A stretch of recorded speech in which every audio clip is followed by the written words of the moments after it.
Hey man, can you hear me? Testing, testing.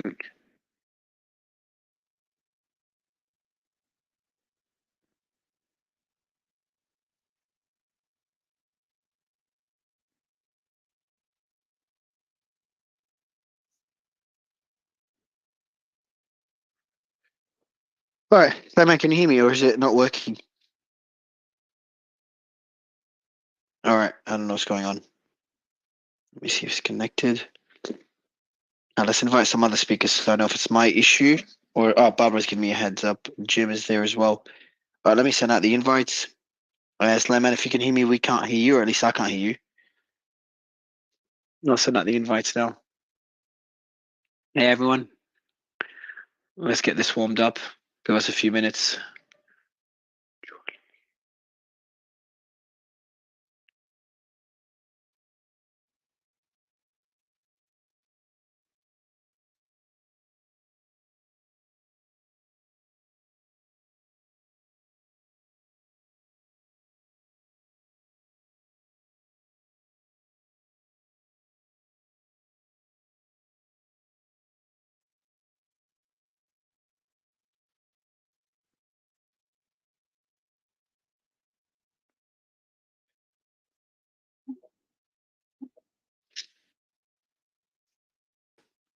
Hi Mario, can you hear me? Yeah, man, how are you? Yeah, good. Thanks. By yourself. Yeah, Jim. Made it in. Did you kill anyone yesterday? Be honest. No, I didn't actually. I know that might be shit. hard to believe. Yeah, I would have guessed you and Ian went on a bit of a rampage yesterday, but Well, you didn't. we I'm did glad. briefly, that's for sure. I felt that was way over the top what that person was doing, and she didn't even know that we're on her side. It was just kind of odd. I got a lot of How private was DMs on that. Yeah, I'm sure you did. I'm sure you did. Positive, by the way, positive towards both Ian and me, but whatever. It's good. All right, let me get the crew in. Also, should be a bit late. Get Denishan. So we're back with Veritas. Actually, Jim, give us an overview. What's that? I know it's not the agenda of the space, but what happened? What happened with the guys at Veritas? A lot of press, and I know that the gentleman O'Keefe is no longer there. What do we know? Because I know they're getting a lot of slack for what they're facing. And some people are making are speculating that it had to do with Pfizer, but I don't think there's any evidence to point to that. What do you know about it, Jim? Because I know you're close to the guys there. Yeah, no, there's nothing to do with Pfizer there, and I don't even think James is saying that. Just the best I can understand, and I'm not. Even though one of the board members is a friend of mine, and I've always considered myself friendly with James.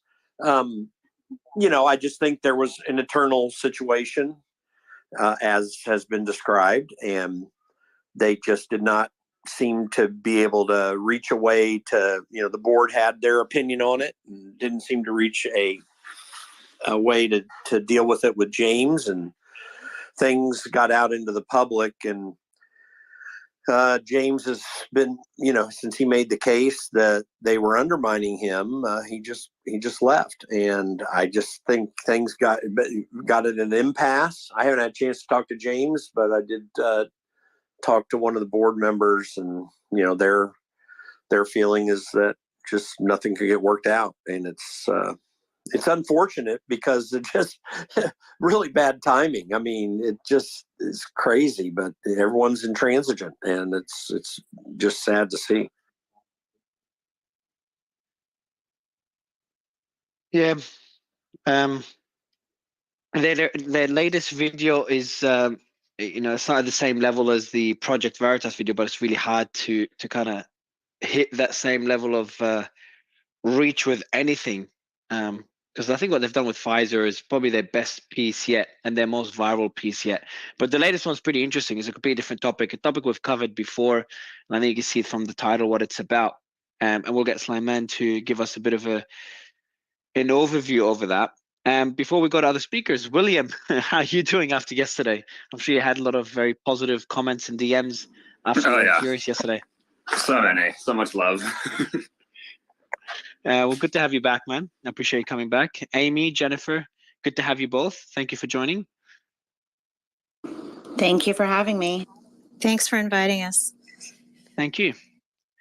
Sleiman, so tell us more about the topic today while we're waiting for other speakers to join. Yeah, sure. I mean, there was a video of an administrator, basically, or well, not administrator, but basically David Casamento, who is the assistant superintendent of curriculum in East Meadow School District.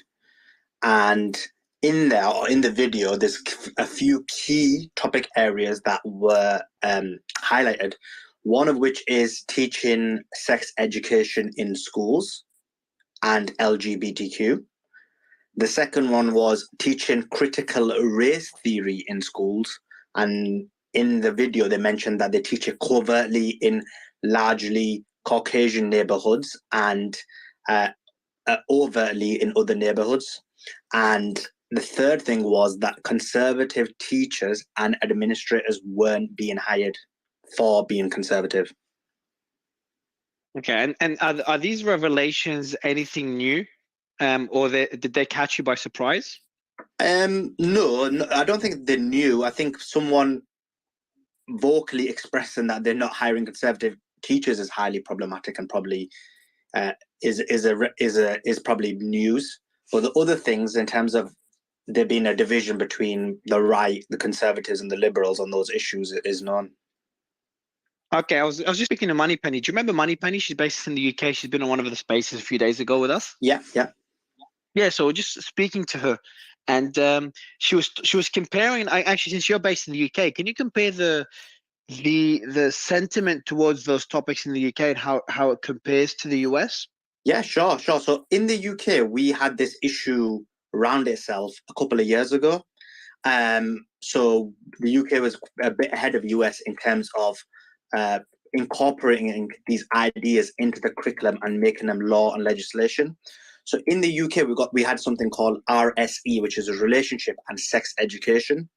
Now, it was that the government wanted to make it part of law, so every school has to teach relationship and sex education. So that includes, for example, LGBTQ ideas and so on and so forth, which contravene monotheistic religious ideas.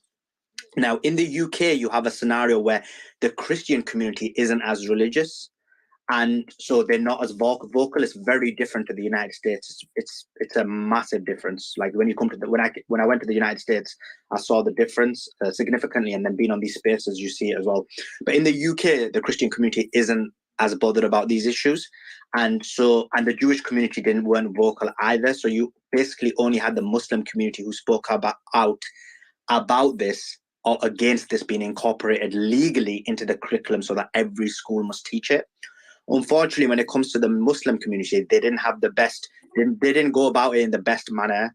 They weren't able to vocalize their arguments very well, and they came across as very backward and barbaric.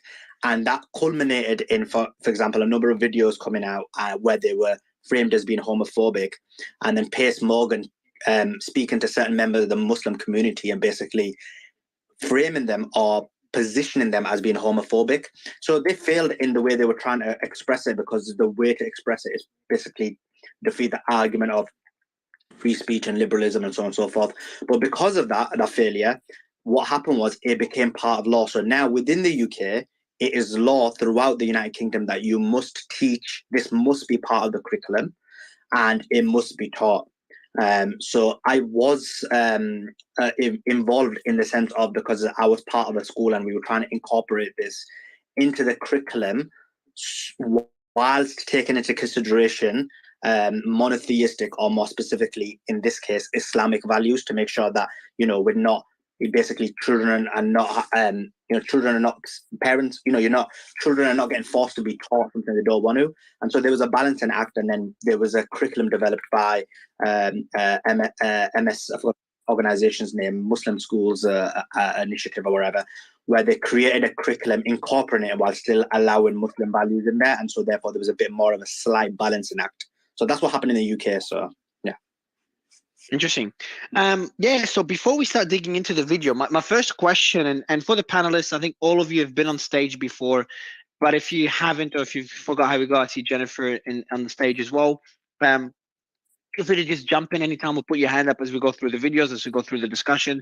Should be an interesting topic. It won't be as polarizing as last time, because last time we were talking mainly about pronouns, which seems to be a lot, people a lot more emotional about it.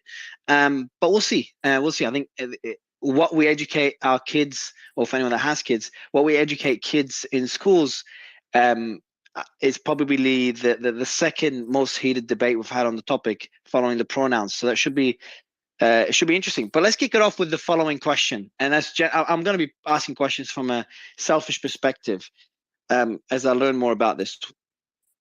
Question, actually, Sulaiman, I'll go back to you before we go to the panel. Why? Like, what made this, when we do spaces about China or about the Ukraine war, or even about politics or January 6th, nothing has reached the same level of polarization and emotions as this topic. And you were there for the space we did on the topic a few weeks ago. So the reason why this is a lot more polarizing is because you have a scenario where it impacts each individual family directly. Wars in other countries don't impact you directly. You might hear about them on the news, you might read a paper on it, you might see a Twitter space on it, but it doesn't impact you directly. Whereas when it comes to this situation, it's impacting people directly. They have certain values. Every family has specific values, and they essentially want children to hold similar values, or even try and understand their own perspective. And so what happens is, when schools are basically proliferating specific ideas that contradict their own family values, that causes a problem. And so the feeling amongst those who are against it is, we at home, this should be something which is our domain as parents, and we should be able to teach our children what we think is appropriate.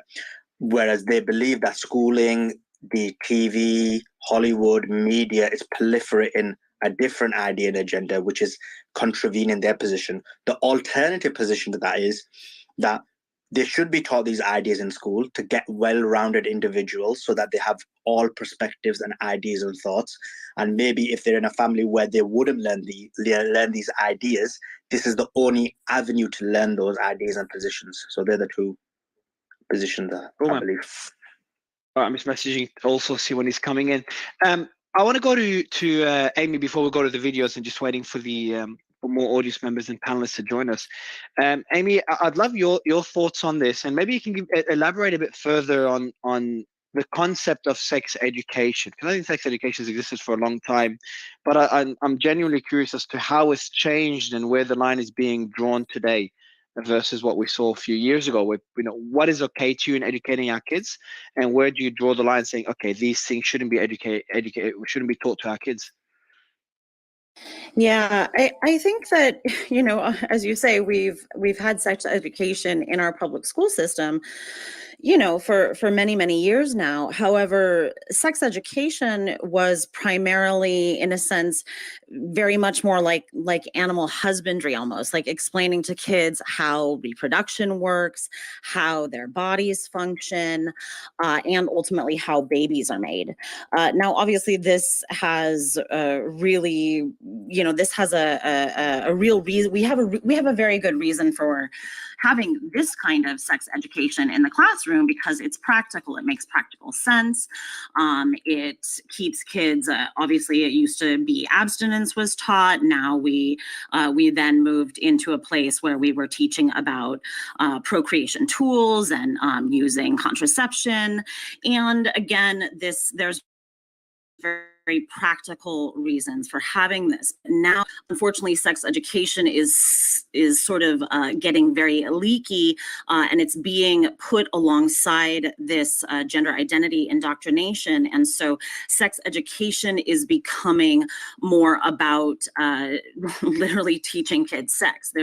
Things are coming into our classrooms which are teaching kids sexual positions, masturbation, teaching them about sex toys, and ultimately, again, indoctrinating them into the gender identity issues. So kids ultimately, because this, even though kids as young as kindergarten are not being taught about sex as in reproduction, they're not being taught about the act or activity of sex, the conversation of sex is starting from a very early age, at a very inappropriate age. So this is a lot of what Eyes in the Classroom does, is it sort of reveals how these conversations are getting started early and earlier, because kids are having conversations about quote unquote gender identity, which is ultimately a conversation that disrupts their thinking about sex. And so ultimately we're really, that word grooming, we're grooming them to normalize these kind of conversations with adults, which are social conversations and not practical conversations. So these conversations are not simply practical about, what are the consequences of having sex, or how does your body function? These are conversations which are exploring sexuality, sexual orientation, and we're doing it at early and earlier ages, and parents don't really have the opportunity to intervene. Parents haven't had input on this curriculum. This curriculum is simply happening without the consent of parents. Sarah, so my question to you is, obviously the main focus on this is about teaching sex education with its various components in schools. Do you think that there should be some kind of framework in place in terms of when or how these things are taught, or should it be open-ended? What do you think? No, so I think, well, one, I think sex education classes should be a basic biology class, and that's pretty much it. I also believe that it should be an opt-in system for parents to sign a permission slip so that their kids can, opt into these classes. Because what we're seeing right now is it's being subversed, like Amy said, as early as possible, and parents really don't know. And we know that they don't know because a friend of mine in Rhode Island, Nicole Salas, she had to submit FOIA requests to see what her school was teaching their kids. And then she was bullied and then eventually sued because she submitted FOIA requests. We know that we see it all over the country, implemented all the way down to kindergarten. You can look up the state of Illinois' directive on that. You can look up the Learning 2025 initiative. Those are two that are being implemented across the country. And then there's a school actually in Pennsylvania that they had a principal at their elementary school that bragged on Twitter that they learned all about gender and how to teach queer theory to 5-year-olds. And it was from a self-described radical activist. And then that same school denied a request to bring me and Chloe Cole at no cost to the district up to speak and have a conversation with faculty and or students about the other side of the gender identity debate. It was actually their equity rep that denied the request. So it's happening, and they only want to push one side of the issue. They don't actually want to show the other side. And yeah, I think that the biggest thing is making sure that parents know what's going on in their schools, and that parents can again, not every parent is going to want to have that conversation with their child. It is a conversation that parents should be having with their child, at an age that they deem to be appropriate, like, the birds and the bees talks and stuff like that. And it's not for schools to teach, but if parents want their schools to teach, this class, then they can have, an opt-in system to where they can give a permission slip and then they can give up their parental rights to the schools. So I'm going to ask I'm gonna before we go to William, I'm going to ask some tough questions. And I have no position on this, so it's pure curiosity. What should we teach our kids? Like what are the positive and negative effects of things that we do teach our kids? For example, I'm sure in the early days, I'm not sure if anyone remembers, I don't, because obviously I'm still not a parent. But in the early days, I remember there was resistance against teaching kids anything to do with sex, like how you know, maybe the basics of where babies come from, but the interaction between a man and a woman, still in some countries, this is not being taught and it's considered taboo. So now, obviously, we I think most of us would agree, like teaching kids what sex is and that's how we make babies, etc.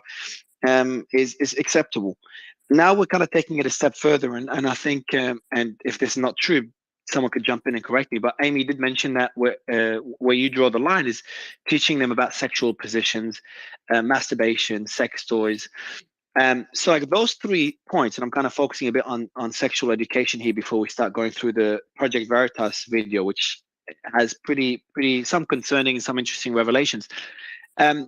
So if you, I want to go to Amy and also Sarah, you can add on to this. Let's look at like sexual positions and masturbation. I know this is a pretty tough topic to discuss, but what would you say are the negatives of this? And that's a pretty easy one to answer. And then I'm sure there's an argument as to why they're teaching it. I'm sure there's some, I would love someone if they can tell me like, what's the benefit of teaching this to our kids? Maybe Amy, you want to kick it off, or Sarah, you want to kick it off with what Yeah, some of the negatives are? Yeah, thanks. So, first of all, humans have been on this planet for millions of years. We obviously are a thriving species, so we haven't had a hard time figuring out how to reproduce. I don't think kids have ever had a hard time figuring out how to explore their own bodies, how to make out with each other, how to touch one another. I don't remember a time when that was ever an issue. That wasn't an issue for me. I don't know if it was an issue for anyone else, but I figured out how to do it just fine. My boyfriend and I figured it out just fine. And I didn't need my school to tell me that this is ultimately a normal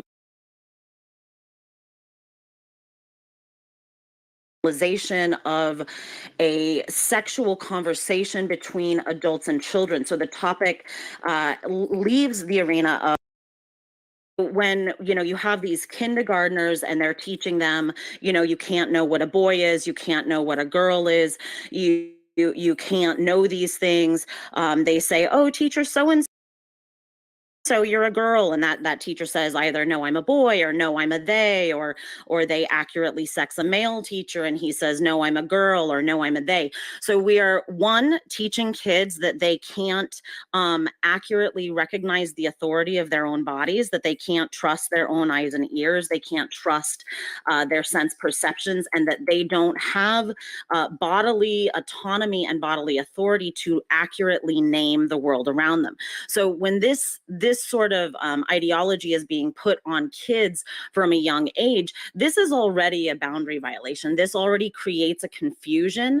It creates in kids a sort of dissociation from their body, and it's very hard to have healthy boundaries and healthy bodily autonomy when you are in a place where you feel like you cannot trust what your own body is telling you, and when you do not have accurate language to name the parts of your body, when you don't have accurate language to talk about your body.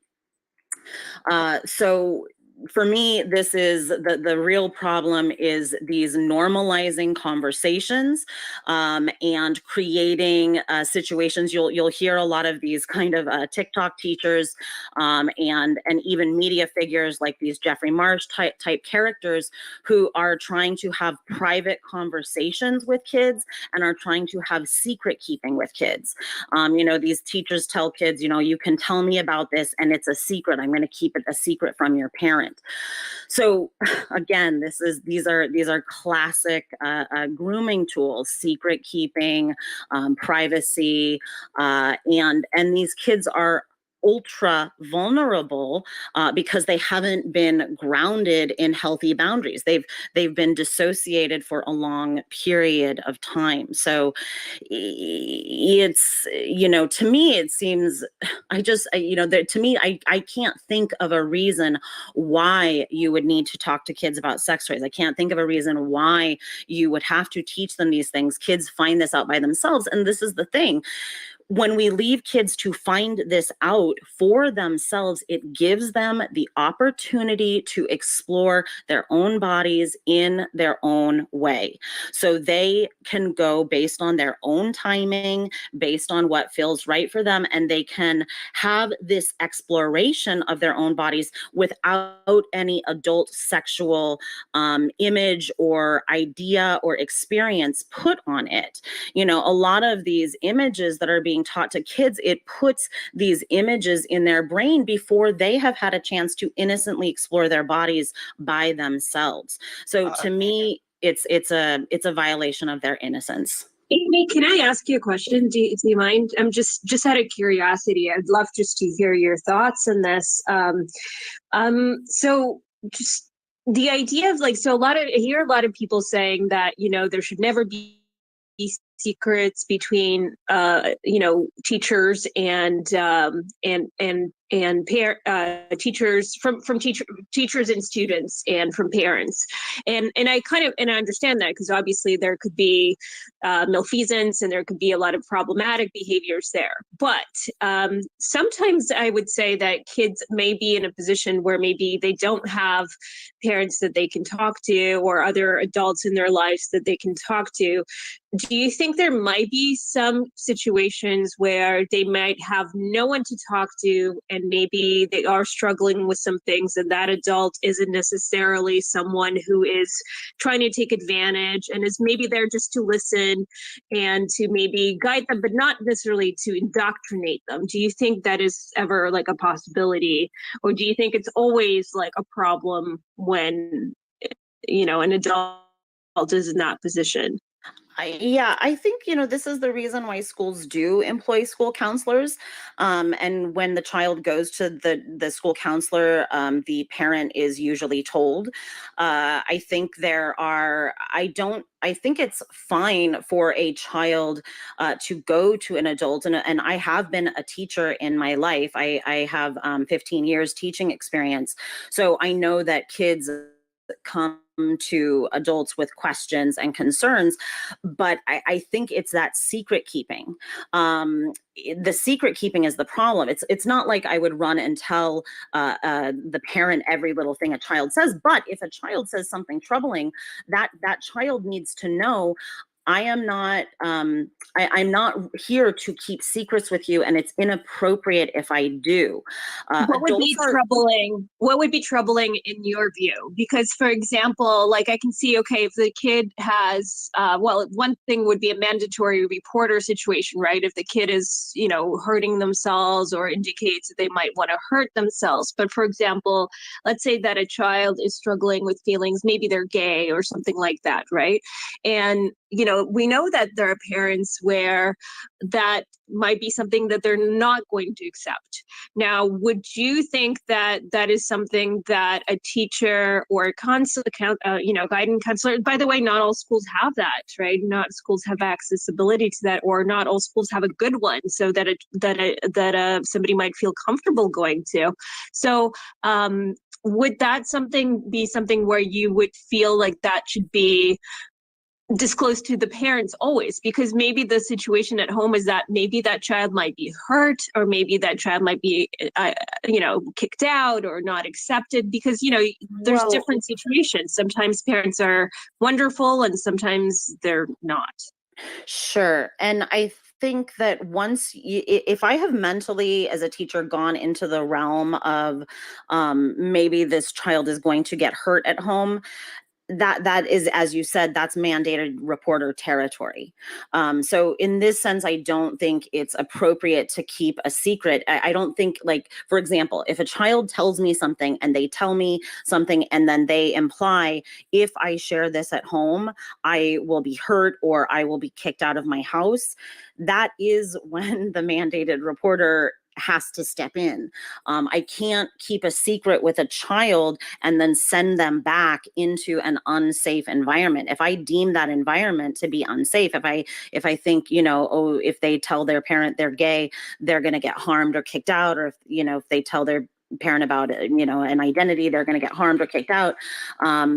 to What me, if they're not going to get kicked out, but they're just going to be, just going to ruin their relationship with their parents, which may otherwise be a pretty good relationship. And that's just one part that they want to keep to themselves. I mean, are children never entitled to have any secrets from their parents? Because we know that kids, there are things that, I'm sure you haven't told your parents, or I haven't told my parents, or maybe it took time for me to be able to open up and have that parent accepted that me. Maybe it's not as extreme as being kicked out or physically hurt.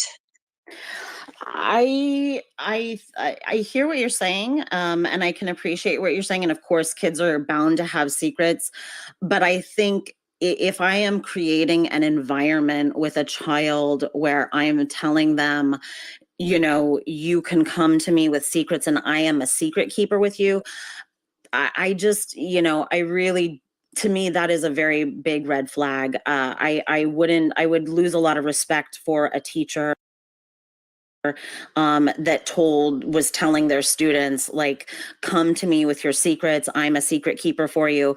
You might, I think adults do, and that you might tell a child, things that you share are safe with me, but I just think, I don't know. I don't agree with creating an environment of secret keeping, and especially when it comes to this identity stuff, because I think a lot of what is happening is there are secret identities being, where kids are being walked down these identity paths at school.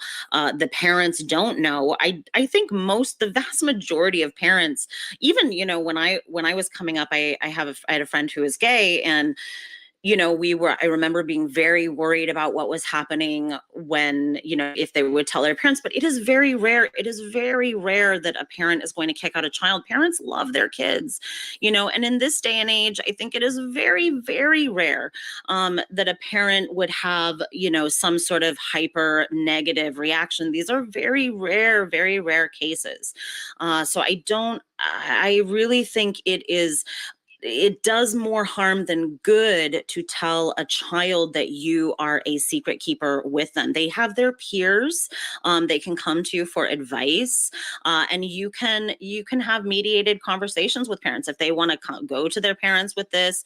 I think it's always better to share this with your parents, and you can, say, hey, I'll be there in the room with you. I'll be there while you're talking about it. There's a way you can navigate this with your parents, because ultimately it's not going to feel good for them to keep a secret from their parents like that. They want their parent to accept them.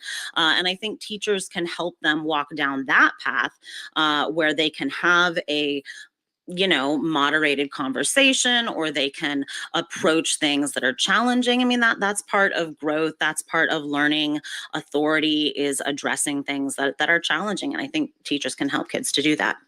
I wanna quickly ask, I was just researching while you were speaking, Amy. I was just researching some numbers on parents that don't do a good job raising their kids, and I'll give a few examples. Anyone could be a parent. There's no certain criteria. There's no legal requirement you have to meet to be a parent. And this is just an observation. Yet to be a teacher, from what I understand, or at least there should be, a strict criteria on becoming a teacher. Obviously, there's always going to be bad apples. The same way there's going to be a lot of bad parents. But I just think there is, considering that teachers are trained and have to meet certain requirements to become teachers, or I hope there is, does that make them, I just think that they play an important role in case, the kid doesn't have anyone to speak to, and the parent isn't doing a good job, or they're facing abuse at home, or their parents are getting a divorce. And maybe I'll go to Dr. Dinesh, trying to look at the other side of this and trying to make an argument there. I think Catherine was asking great questions. Yeah. What's your position on that particular point, Dinesh? And I want to kind of slowly also move on to the really tough question of sex education. Like, where does it stop? Like, what should you teach your kids? Because I've looked into this a really long time ago, and I'm not referring to kids, but like the concept of masturbation. There's a lot of things that even adults don't understand about their sexuality, like very basic stuff. And I was just fascinated. I was watching a documentary on a plane. I was fascinated by how much I don't know about this basic stuff that people, and I thought I know a lot of stuff. So where does sex education stop? and where does it, where's the line drawn between benefiting the child so they understand more, so they be able to make the right decisions in life. And then of course I want you to weigh in on that initial point of where are the boundaries for the teacher? Where does the teacher come in as a supplement to someone's parent? Yeah, so the only initial pushback that I will give is that it was a very ethnocentric view. In other words, we can't judge all cultures by our experience of the world. Really simple example that we come across in medicine all the time. A young Muslim female is sexually active. That is a very common situation. Do you think that person's going to be able to go home and talk to mom and dad about their sexual activity? The answer is absolutely not. So let's just be honest about the fact that there's more than just one type of people in this country, and they all have different issues. That's number one. Number two, so I wanted to bring that up because that's just basic sexual activity. This is not talking about anything beyond that. So we're starting there. By the way, that's not just for Muslim women. That's for a lot of women of faith, and a lot of men of faith actually too. So that's one big part of it. Then these same arguments were brought up when we were talking about people that had different sexual preferences. And so when we start talking about that, it's not such a clear-cut line.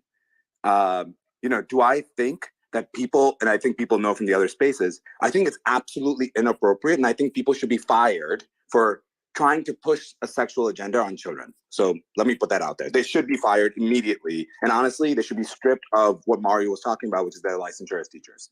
Done with that.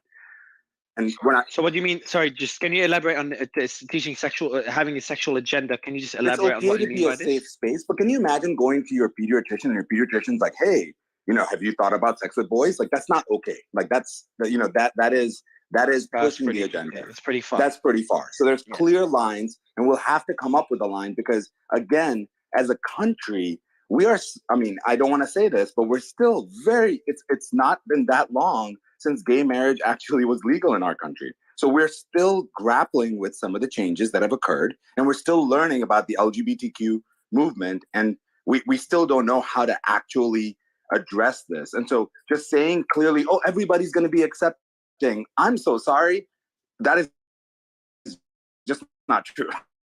That is not true at all. Like, I would say the majority of parents in this country, that's actually not true. And I know that it may seem different because we all have like our own perspective on the world. I can tell you that that's not true. Having taken care of, people, sometimes they will come, you will be in a doctor's office with a child. And when I say a child, like, a minor, like 13, 14 years old, and she will be talking about consensual heterosexual sex with somebody of the same age, and you're sitting there and the parent's not in the room and you have to figure out what to do. That has to be a safe space. And again, the teachers do come across that a lot more than people think. So just wanted to bring that Dr. up. Danish, Because it's a common Dr. Danish, I've got a situation. question. Dr. Danish, just based on what you said, the issue you got is like, where is that line? Because we've had a number of these spaces. I've joined a number of spaces on this issue as well. But in schools, if you're going to teach it, and then you're saying there needs to be lines, but where would those lines be drawn? So to me, a sex ed teacher or especially a counselor. So that's why we actually need, in my opinion, much more stringent training on counselors. Because I don't know if you guys know, you were mentioning about teachers, but actually counselors in schools don't have, in my opinion, enough training. And we need to have a much more clear, critical criteria. You can't engage in this, but you have to be a safe space. And there's a big difference. And again, in medicine, we talk this, again, in psychiatry specifically, when you go through your psychiatry rotation, they explain this to you in significant detail. No leading questions. You just are an open book. You listen to the patient. You understand what's going on. This, again, as I've said many, many times, this is not like everybody, everybody's bad or everybody's good. Like, this is a very nuanced topic that we're still determining. And by the way, Suleiman, to your answer, that line will be evolving. Like 20 years ago, that line may have ended at, hey, as soon as you hear about something, you've got to tell. As society evolves, whether good or for bad, wherever you sit on the spectrum in terms of what do you think this is, what do you think this is leading, we will all have to evolve with it. And so I just wanted to kind of, like, the more heterogeneous than it's ever been, to try to think that, you know, these conversations are easy to have in people of color, or forget about people of color, just in any homes of faith, actually, more than anything else. Well, just immigrants also. I mean, Exactly. immigrants, we have a lot of immigrants, right? So people have very different points of views on these things, and they're adjusting to their new landscapes. Yeah, I mean, and again, the question about normalization, just wanted to mention also, you know, we actually don't know what is leading to Gen Z having a higher percentage of LGBTQ. I think there's this underlying sort of hypothesis that it's because there's been normalization of these, of being LGBTQ, but we actually don't know what is actually the underlying reason, and I don't think any of us should speculate. But that was one other part, which is like, hey, we're just like normalizing this behavior. Well, you know, and one last thing, which is like, hey, we've been around for millions of years. This has never been a problem. It's actually not completely true. You can look at the Hindu tradition specifically, where they had multiple genders back in the day. So Chris, I see Chris reacted on the part where you know, the causation correlation on more LGBTQs in the younger generation. So, and you're saying what you said, Dr. Dinesh, that we don't know what's causing that. Chris, wanted to get your thoughts. You've been on our stage before discussing this topic, so I'd love your thoughts on this particular point before we go to Sarah and Jennifer. Thanks, Mario. Appreciate you having me up here. We absolutely know what's causing it. This is a social contagion going on. There's no doubt about it. It's similar to every social contagion we've ever seen in history. And part of it has to do with the teachings in these schools, where children are celebrated for having some sort of special identity and made out to be an oppressor just for being white or heterosexual. I have had more conversations in the real world, out on the street, on university campuses, downtown in cities, traveling around North America for 2.5 years now, having more than 10,000 conversations specifically about gender ideology and the transition of children. But all these topics come up all the time. And these children today, especially those who are struggling, maybe they're not thriving, they don't feel like they're fitting in, the weirder kids, for example, as soon as they come out with some sort of identity, they're celebrated. So, and they're love bombed, like in any cult. So of course, you're going to get this going on. And for all these kids, especially the girls who are having a tough time with puberty, or half these kids who want to transition today are on the autism spectrum, all these kids who end up at these gender clinics have some sort of mental health comorbidity going on. As soon as they come out with some special identity, being trans, they're celebrated. I was at Boston the day before I had a protest in January at the Boston Children's Hospital.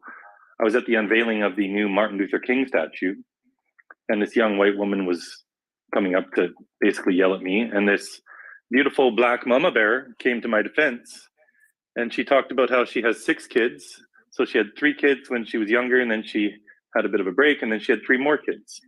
The first 3 kids, they didn't go through any of this. It wasn't in existence in school. The last 3 kids tell her all these children at school want some special identity, and her middle schooler, who was 11 years old, says that every girl in the school, and she's 11, every girl identifies as being lesbian or bisexual because it's not cool to be straight. This is just a craze. Chris, may I ask you, like, do you attribute everything to just this kind of what I guess you'd call a social contagion? Because, you know, there could be more than one reason for this. I mean, there's multiple things that could be involved. One, there is more acceptance, so it's easier to come out. That could be one. 2, there could be a social trend.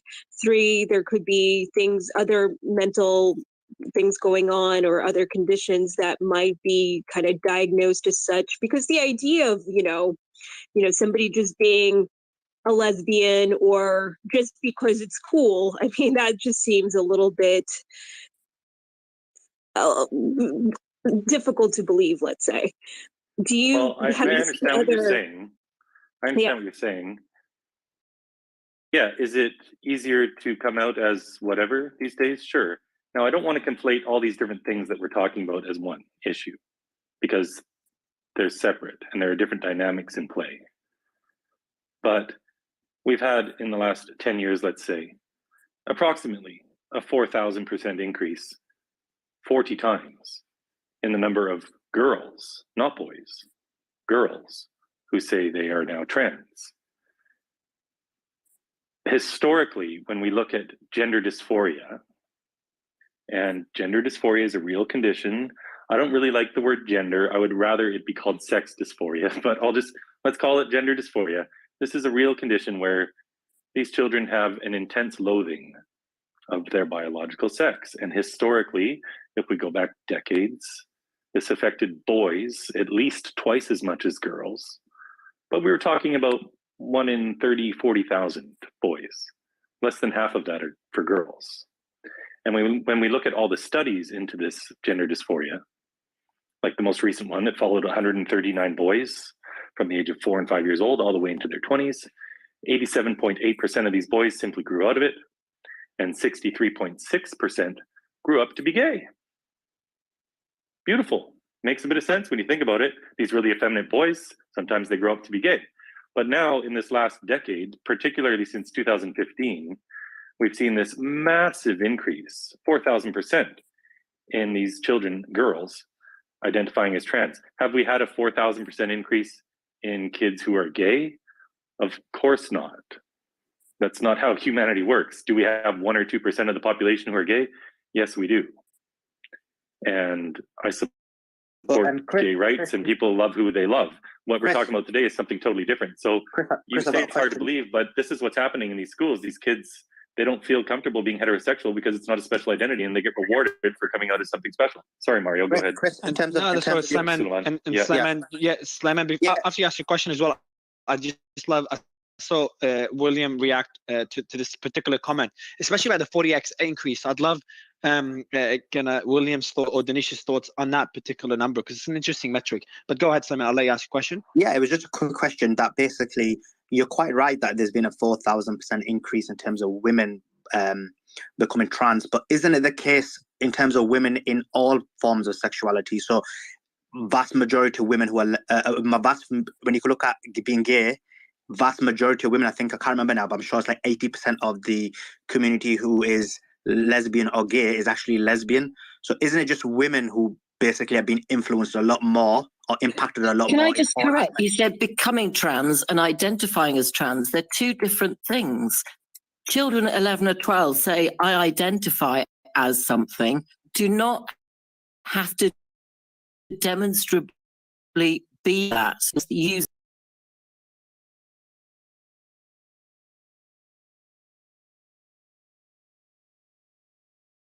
verbal expression. Do you see what I'm saying? Yeah, that's fine. Okay, so well, what does that mean to be transgender? I can tell you what the director of the Boston Children's Hospital's gender clinic says it means, because I have a video that their own gender clinic deleted from their YouTube channel. I have 40 videos that they deleted from their YouTube channel, but I recorded them before they did. And the director at the top-ranked children's hospital in the country says that it is things like a little girl who tries to pee standing up, or a boy who doesn't want to get a haircut, or playing with the opposite gender toys, quote unquote. These are all signs that your child is transgender. This whole movement hinges on one thing and one thing only, and it is sexist, regressive stereotypes. The body positive message we should be sending to these children is that they are beautiful, just as they are, that there is no right way to be a boy or a girl.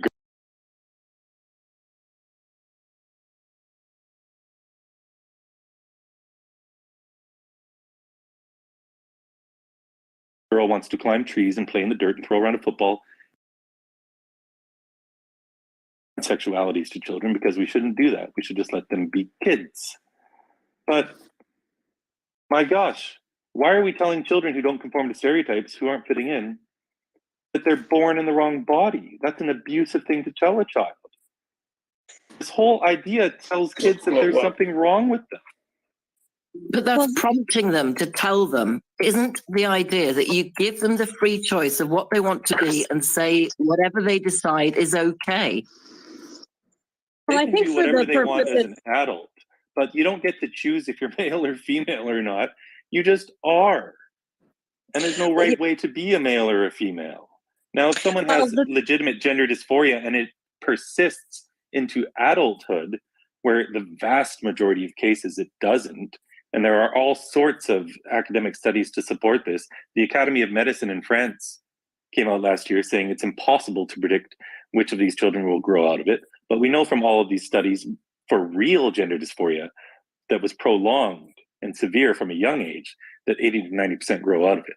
If these children who are suddenly experiencing what we call rapid onset gender dysphoria, which doesn't occur until adolescence and is almost exclusively girls who, shocker, have a harder time in puberty. Well, look through history. Girls especially, there's always some social contagion going on. This is nothing new. So, Chris, I think the things that get conflated a lot in conversations about gender is well, gender, sex, things, and they do. So things get confused, and then whether somebody identifies versus born or So I think for the purposes of this conversation, I think when people talk about it, often it is about that whole self-ID thing.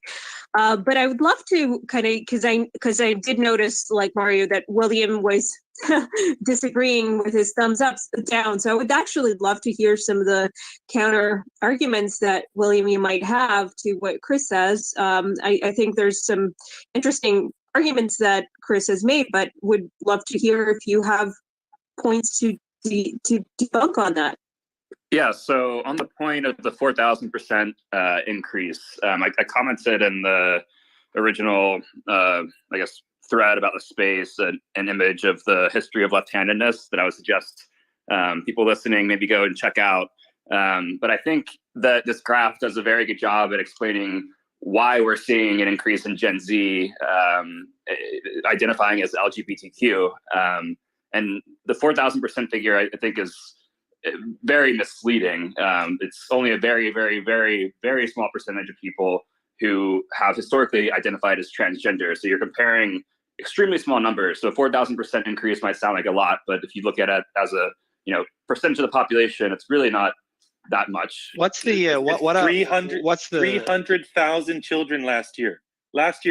300,000 children between the age of 12 and 17 were diagnosed officially with gender dysphoria. Out of how many?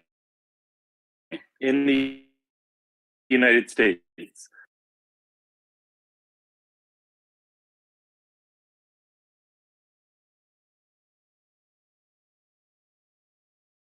Well, how many kids are there? That's a huge number. That's just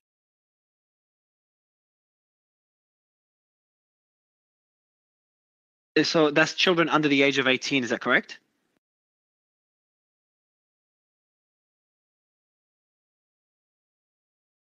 just 17. And that's just last year. Official diagnoses, because really the only reason they diagnose this is so they can bill Medicaid for it. Otherwise, this wouldn't even be in the DSM-5 anymore, because the trend from all these trans activists today is to say that this isn't a mental health condition whatsoever. It's just that you have a gender identity, and that it might differ from your biological sex. So let me finish my point. I was go ahead, William, go ahead. With the chart. If you look at the history of left-handedness, it's had a 2.5 times increase over from the period of, I believe it's like 1930 to 1950 or so. And it's not because all of a sudden kids were born, more genetically to be right-handed, left-handed. It was because it was more socially acceptable. Society created, different ways to, they weren't teaching in school, you have to write with your right hand. They were letting people, try out both, and whichever hand worked better for them, they wrote with that hand. And it's not, it was a matter of a cultural shift from saying, this is how everyone has to be, to letting people figure out and kind of removing the stigma of, against people being seen as being defective, or it being some sort of thing that's wrong with them if they're writing with their left hand. Because if you think about that today, many years later. Okay, hold on. First of all, this is what we call a logical fallacy. You're not actually addressing the subject at hand. You're taking this to a brand new point of left-handedness. This is like when people say, well, guess what, Chris? Clownfish can change sex. Well, I've got news for you. Human beings are not clownfish, and we're not talking about left-handedness. We're talking about children who are being taught that they're not their biological sex, that they can change sex, and that they won't find true happiness unless they're given puberty-blocking drugs, which halt their physical development, receive the opposite sex's hormones, and even get surgeries. And yes, they're doing surgeries on kids, and have all the proof from the so-called transgender health professionals of the world that you could ever want to see. So let's not give these fallacious arguments, please. This has nothing to do with how many kids, left-handed people being last year? How many kids last year in America got these surgeries? Since you said you have all this data, could you let everyone know what that number is? These specific numbers on surgeries aren't released, but we do have evidence from all of sorts of transgender health professionals that they are doing surgeries on kids. I have a couple insiders. I won't say where they are because I don't want them to get found out. But where we had one gender clinic in the United States starting in 2007 at Boston, there are now approximately 300. And there are waiting lists at all of these places. At Seattle, for example, there are hundreds of kids on the waiting list. And we have all these young adults too, who, yes, they're adults and they can do whatever they want, but they can just a girl can walk into a Planned Parenthood when she's 18 years old, and she walks right out of there with a prescription for testosterone. So there's this oath that you might have heard of called the Hippocratic Oath, which says, first do no harm. Doctors are never supposed to go to the most invasive procedure right away when dealing with something. Do you mind if I ask you a quick question? They go straight to hormones, puberty blockers, and surgeries. Yeah, go ahead, Mario. So, Chris, just a quick question. I'll go to other speakers. So I was just looking at the numbers because the 40,000% increase, it just sounded really alarming for me. So I started researching. 4,000. I'm not saying 4,000%. I'm not saying it's not alarming. I just wanted to give you some numbers in context. Body dysphoria, while I couldn't find the rate of body dysphoria or the metrics for kids, in general, there's 0.5 to 1% of the population relate to having body dysphoria, or they claim Mario, body dysphoria. I actually have a Reuters article. I could send you the link if you want to tweet it out. But the numbers cited before were off by a few orders of magnitude. The number of new diagnoses in the United States for gender dysphoria from ages 6 to 17, the total number 2021 was 42,000. So I believe the number stated earlier was in the typically 500,000, and then it later became 1 million somehow. But the numbers are just wildly off and being exaggerated. Yeah, it's because when we talk about 1 million, we're talking about cumulative years. So you can try and spin this however you want. No. But I'd like you to tell me, Legate, what does it mean for a child to be transgender? 1 second. Can you at least tell me that? No, what does it mean for a child to be transgender? So hold on. What does that mean? So yeah, William, I'll let you finish your point, William, and answer Chris's question, and then we'll go to another speaker. Yeah. So you said very specifically that was the number of new cases that year. That was 300,000 between the age of 12 and 17. I'll find it and I'll send it.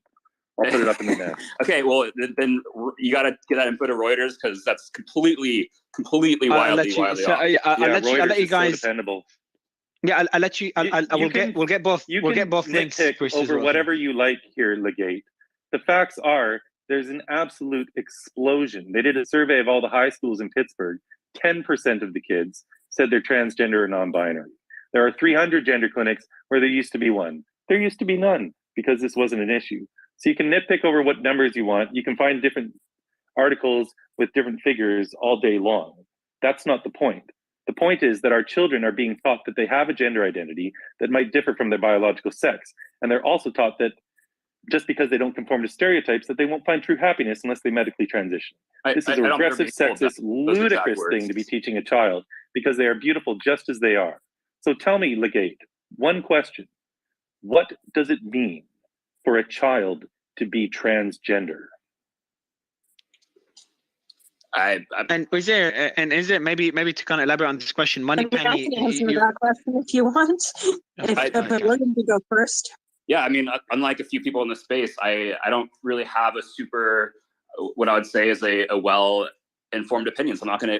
So I'll go. Yeah. So what I'm gonna do is, Catherine, I'd love your thoughts on this, and also Moneypenny, you were touching on an exact question earlier. So maybe I'll let Catherine and Moneypenny answer that question before we go to other hands that are up. But Catherine, Yeah, did you want to give this? There's Go a ahead, big Moneypenny, and then difference Catherine. between identifying as and being. How many 11-year-olds know what it is to be, and to be transgender is a huge leap from being identifying as. And I think, I don't know how the statistics break that down, but what I want to ask is, where is the danger and harm in a girl identifying as lesbian or bisexual? Where is the harm in that identification? Okay, now you're conflating two separate things. Okay, we're not talking about being a lesbian or bisexual. That's not an identity. We're talking That's about a sexual identifying orientation as anyway. being a sex that you are not.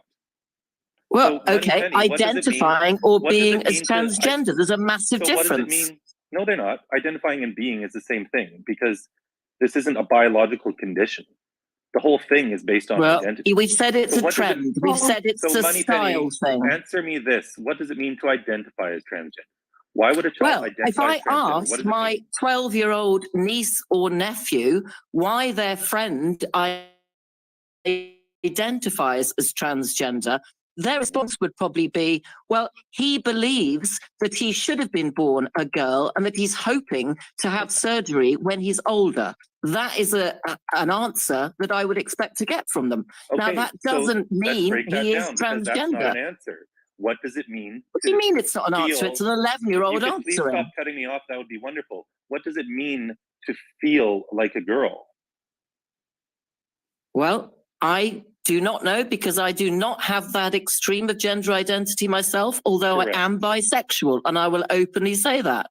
So I have been questioned on these things. Thousands of times. I've asked this question thousands of times. Not one person.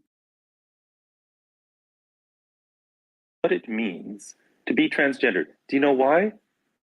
Because they feel comfortable in either gender. That's certainly where I feel. I feel I can play either one can role. Define what it means. Well, not every. Because all it means. It means to feel happy in yourself. All it means is maybe they To feel defy the accepted. stereotypes. Hi, I'm speaking. Sorry for speaking while you're interrupting. I apologize. All it means is that they might associate more with the stereotypes associated with the other sex. Well, guess what? That's totally fine. It doesn't mean they were born wrong. It doesn't mean we need to stop a child's physical development. I'm agreeing. Correct. I know you're agreeing. This is the confusion that people on the far left have about this issue. Because when they come to me and they're yelling at me on the street and they think I'm the devil himself, I'll just say something which I believe firmly, and they can't help but agree with it either. I'll say, look, there's no right way to be a girl or a boy. If a girl's more masculine, if a boy's more feminine, beautiful. What's wrong with that? And I'll just stop.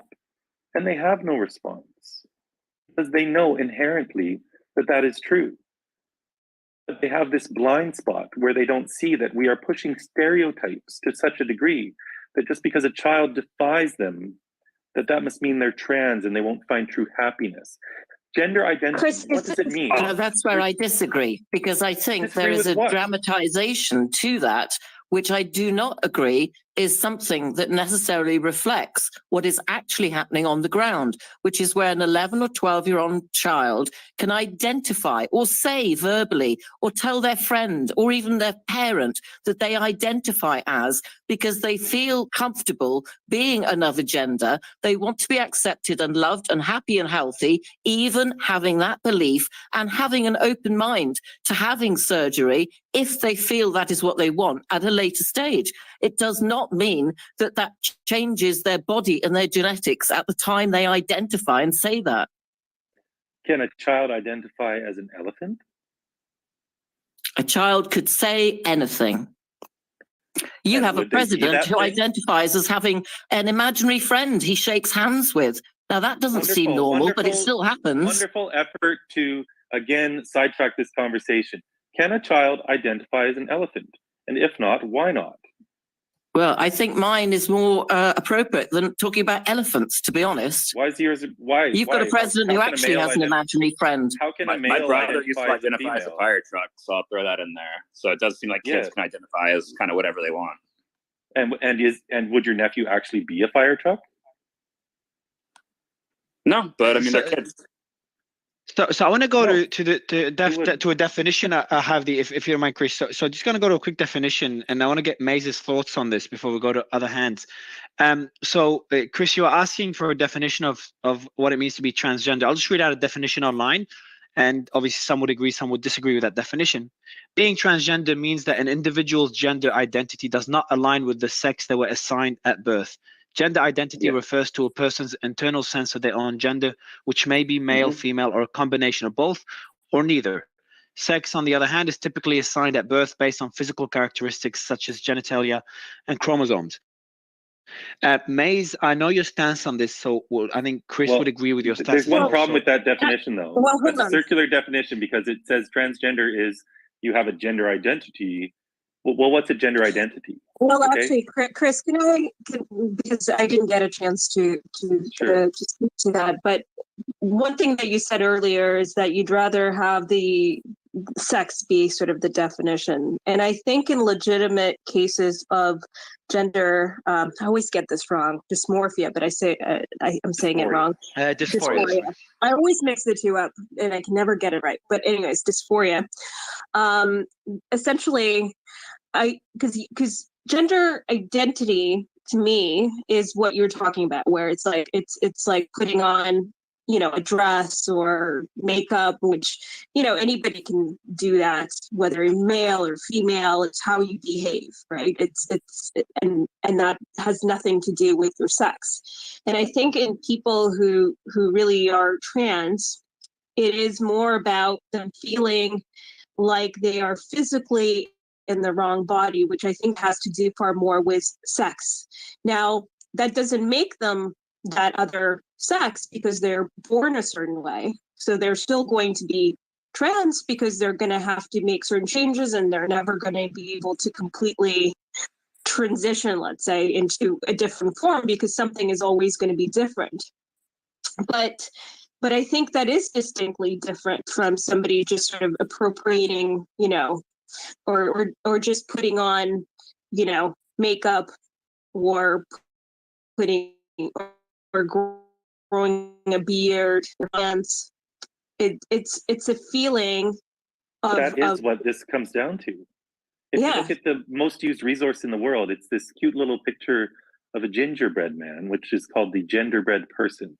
Now, this resource, you can look it up. It's in schools everywhere. It's in gender clinics. It's in children's hospitals. It's even used to train staff at children's hospitals about what gender identity is, because everyone's confused about this. You're right. But hold on. It defines your gender identity as being based on your personality, your job, you're doing exactly what your hobbies, your likes and dislikes, and your roles in society and expectations upon you. So tell me, anyone, what does your job have to do with your gender? What do your hobbies have to do with your gender? But that's just because some people. But that's the problem, because some people or many people have chosen to sort of misinterpret that and to sort of use it in other ways doesn't make it sort of a moot point for the people who legitimately have this gender issue or sex issue, really. So I think there's like this cognitive dissonance going on where people don't want to believe that this is what gender identity is. It's too simple. They say it has to be more than that. No, all it is stereotypes. That's it. Every single resource you ever read will point to that same exact fact. Now, we have a person here, Sarah Higdon, who should speak to this, because Sarah does identify as transgender, and Sarah is on my side of the equation here. So maybe we should move this mic over to Sarah for some comments. Thank you. Yeah, no, I want to comment on this too, because there is a lot of conflation that happens with gender identity and gender dysphoria, right? So gender dysphoria is a feeling of uncomfortableness with your secondary sex characteristics that you were born with. You're not born in the wrong body, but it's an uncomfortability that the brain creates.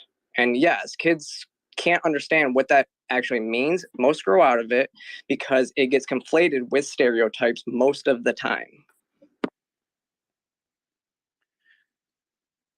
Maze, I want to go back to that same question. I want to get through that definition before we go back to educating our kids. Looking at sex and gender as two separate things, is that a fair way to represent the topic? Is that fair to say someone could be a male, could be a female, but could feel different, could identify different to what their biological sex is? Is that okay for kids to do? And then we could talk about where education comes in. Is it okay? I mean, if it's happening, it's just happening, right? But I think that a lot of times there's phases, that people go through. I myself went through that. I was the biggest tomboy in the world. And sometimes I wondered, like, why do little girls like, dolls? I hated dolls. I used to climb trees, bring home frogs. I used to, play with all my brother's gadgets and, and had there been some suggestion, people are forgetting the power of suggestion. That feels like he's a girl trapped in a boy's body, then that's suggestion to me in kindergarten would have probably been something I would have wondered about. And whenever we're consciously like, we're creating content around this in schools. Am I So muted? bringing it back to schools, Miz, bringing it back to schools. Do you think there should be no? Can I add one last thought before I go? Yeah, go ahead, Amy. Yeah, go for it.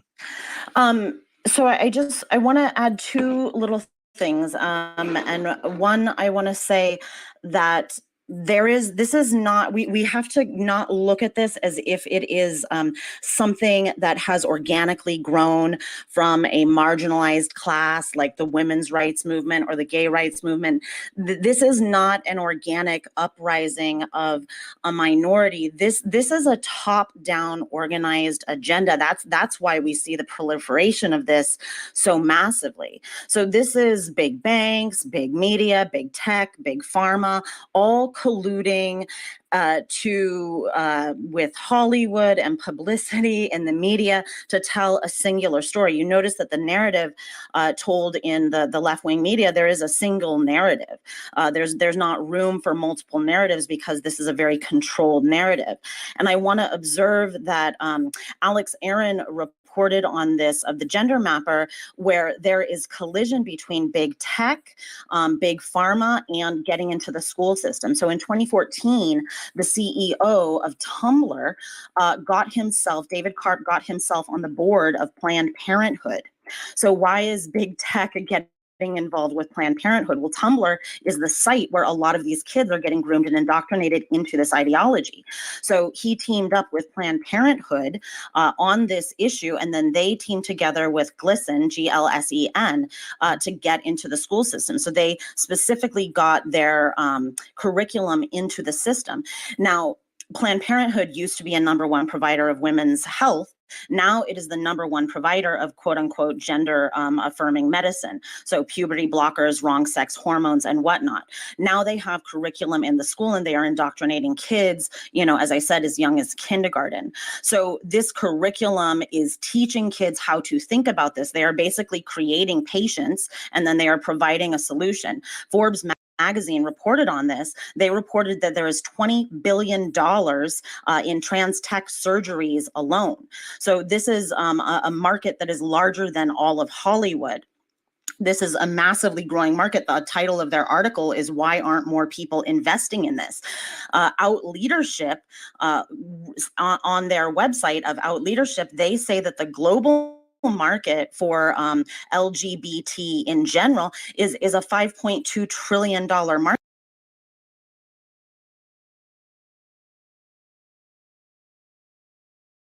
The UN, from major NGOs, being pushed on us from the top down.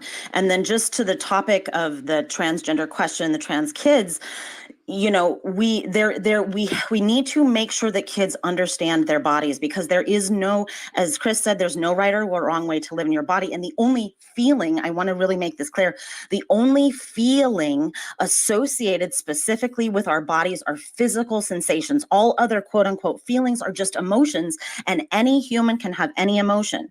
So the only feeling that pertains to being female is the physical sensations of those specific internal organs. So there is no way for kids to feel something other than their body. And in fact, we always feel our body. So even someone who is quote unquote transitioned, they still feel the physical sensations of their body. They are no closer to feeling like the opposite sex, because they have no access to those physical sensations.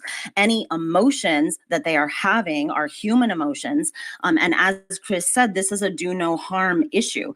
Because kids are coming with these confusions that are basically taught to them, indoctrinated from the culture. They look at fashion magazines, they look at the music industry, they look at Hollywood, they see their biggest stars with their breasts cut off, looking all glamorous. They see this look walking down the runway and in the music videos.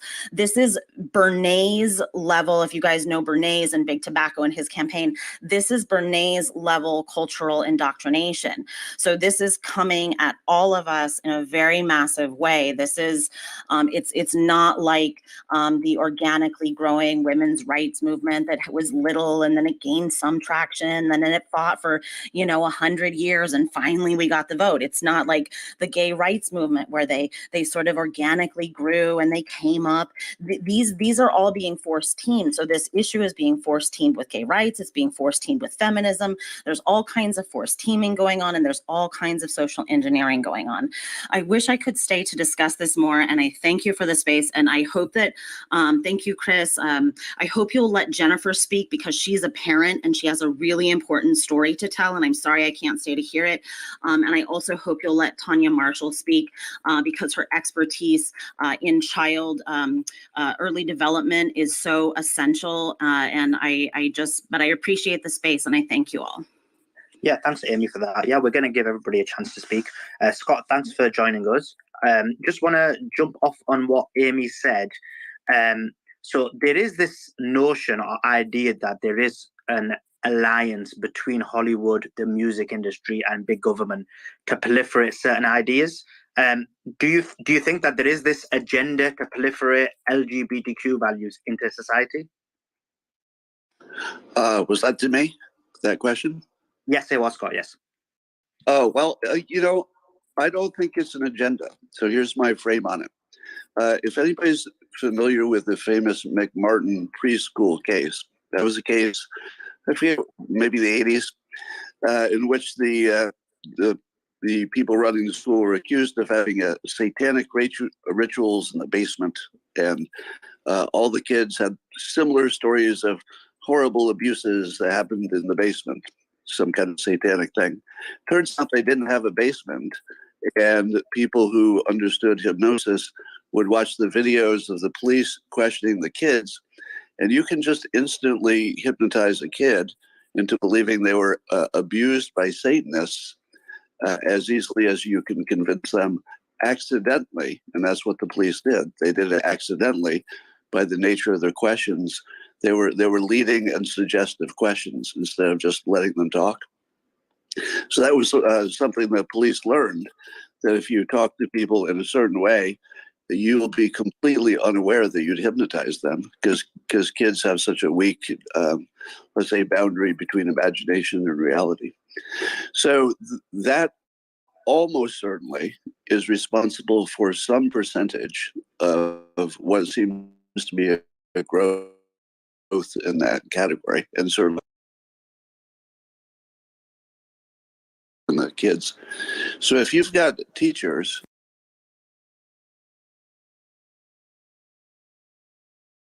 who have not been trained the way I hope most police have been trained by now, because of that, spread, almost like a virus. So if nobody, and the speaker before me was completely on it. The only thing I want to add is that I'm actually a trained hypnotist, and I talk about persuasion more than I talk about anything else. And I can confirm that I don't know if 1% of the growth is because of that, or it could be 75%. I'm not saying, and I want to be clear, I'm not saying that everybody who's trans was hypnotized into it. Nothing like that. I think there's huge variation in humans, and by the time people are adults, I'm in favor of them doing what they need to do to feel better, follow their destiny, whatever. But when you talk about kids, there's 100% chance that they're being hypnotized into it. But nobody would use those words. They'd say persuaded, or they're taking on a narrative, or they've got peer pressure. You sort of add all those things together, and there isn't the slightest doubt. I mean, if you could talk to 100 people with my limited experience and more, and every one of them would agree with what I just said. But it's sort of a field that was completely ignored with the McMartin preschool situation until some few people who actually knew what the hell was going on analyzed it for them. So anyway, that's the only thing I wanted to add. But I don't necessarily see the big strategy coming from anywhere. I see it as an organic phenomenon about persuading kids. Scott, I think just a quick that, question. can I please Just speak? in a minute, if you don't mind, I'll go to you. I'm not sure who that was, but I'll go to you in a bit. Scott, just a quick question about the hypnosis concept. Where do you draw the line, or how can we draw the line between educating, which I think most of us would agree that in most cases that's beneficial, and hypnotizing or indoctrinating? Let me clarify. Hypnotizing kids is absolutely necessary. You just can't do it wrong or accidentally. So when we tell kids to do, let's say, the Pledge of Allegiance, they're not reasoned people who know why they're doing it. We are hypnotizing them, brainwashing them essentially into becoming good citizens. And I'm strongly in favor of it. I think it's a good way to basically organize a society that can protect itself. And you could come up with 100 other examples of that. So it's not a question when you talk about children, and you could also extend this to adults, but we pretend we have a little bit more free agency. In reality, our opinions are 80% assigned by the media. But when you're talking about kids, they're just completely programmed, and they're going to pick up whatever you put in there. So you got to hypnotize them in the good direction, not the bad. Pick a religion if that's your thing.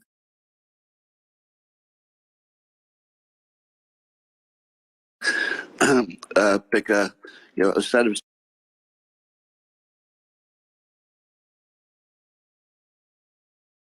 I came out of my mother's womb. She was whispering,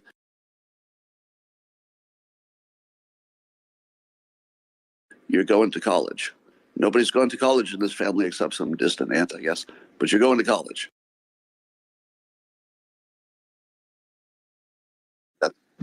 How is that hypnotism versus influence? And do you not have an agency as don't you want your child to have critical thinking faculties so that you can ask your parent, why do you think I should go to college? And then as a good parent, you would have discourse and convince your child that maybe that's the right thing for you to do. Is that not the relationship that you want? Or sing or do the allegiance or whatever? Shouldn't the child want to question that and want to know why they're doing what they're doing? Is that not a better way to instead of hypnotizing the child? Well, don't get hung up on the word hypnotizing. I use it somewhat generically for strong persuasion. So if you just want to say strong, it's like super strong influence, but there's pretty big overlap in the Venn diagrams there. So to answer your question, my philosophy is that's up to the parent. So the parent might want to say, well, here's something I'm just going to influence you and just make your brain do that. And there are other things they might say, you know, this is what I want you to figure out on your own. So I think that would be more a parent decision. But Scott, I think so one thing your I just argument seems to be that all children are conditioned in a certain way. So the argument against that is why is it okay to condition them and not teach them LGBTQ values as opposed to teach them it? I'm not going to give a value judgment on what parents should teach their kids. I'm just describing a mechanism. So yeah, I think that's, you know, maybe for people to work out on their own what they're gonna teach them. What about, I mean, I thought that's something that was very interesting that Amy brought up, and I've been thinking about that a fair bit, is that you have these machines now, right? These corporate financial entities that do seem invested in, you know, these medical organizations that want to have surgeries or pharmaceuticals that want to quote unquote treat children. And I think that in many ways, you know, that is harder to go against, because I think somebody mentioned Hollywood, and I agree, like Hollywood, you know, that's just people have opinions and they put them in the art and try to maybe influence because they believe in it. But what do you think of that? And is that in any way even reversible once that is such a big industry? Yeah. So here's the way to think of it. If you think of it as a system as opposed to a goal, you know, the goal might be everybody does what's good for them, whatever your goal is.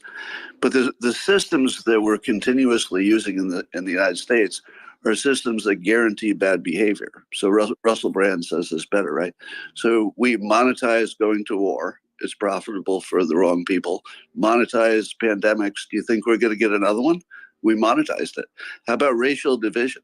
We monetized the fuck out of racial division, which is what makes me interesting. That's probably why you're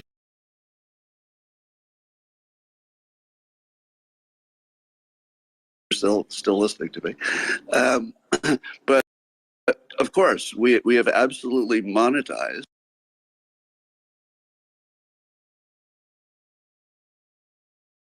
So I think you can almost forget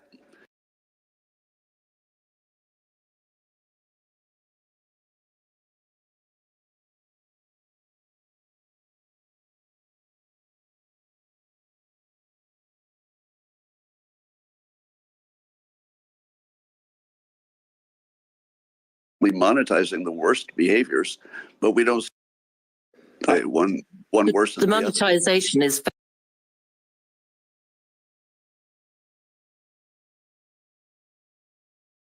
very much the insurance industry, whereby when somebody has an element to them, and this is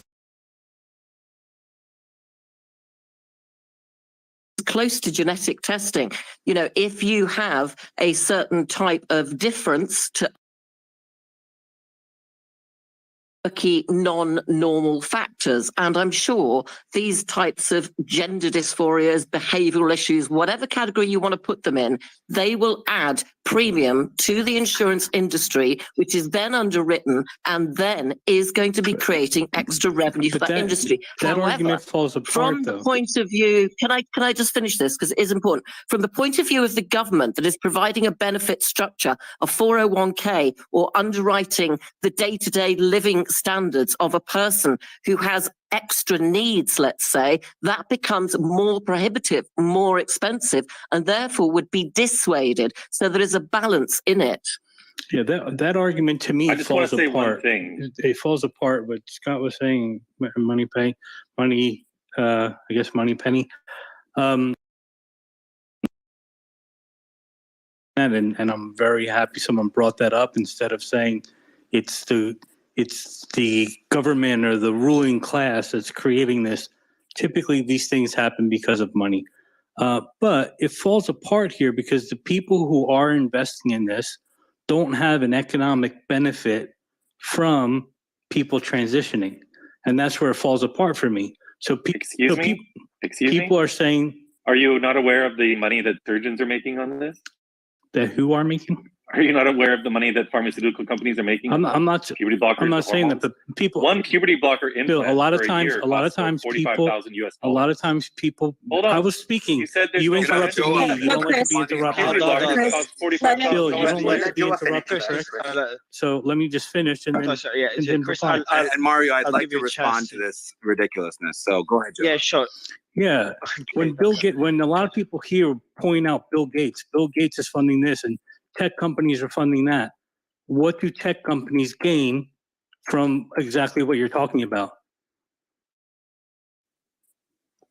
This is Chris, currently a quickly $2 billion a respond, year and then we'll industry. go to Dr. Danish. All right. So This is currently a $2 billion. Okay, who's going here? So Joe, the commentary around doctors are making a lot of money. I don't know if you know this. Surgeons make a decent amount of money in the U.S. regardless.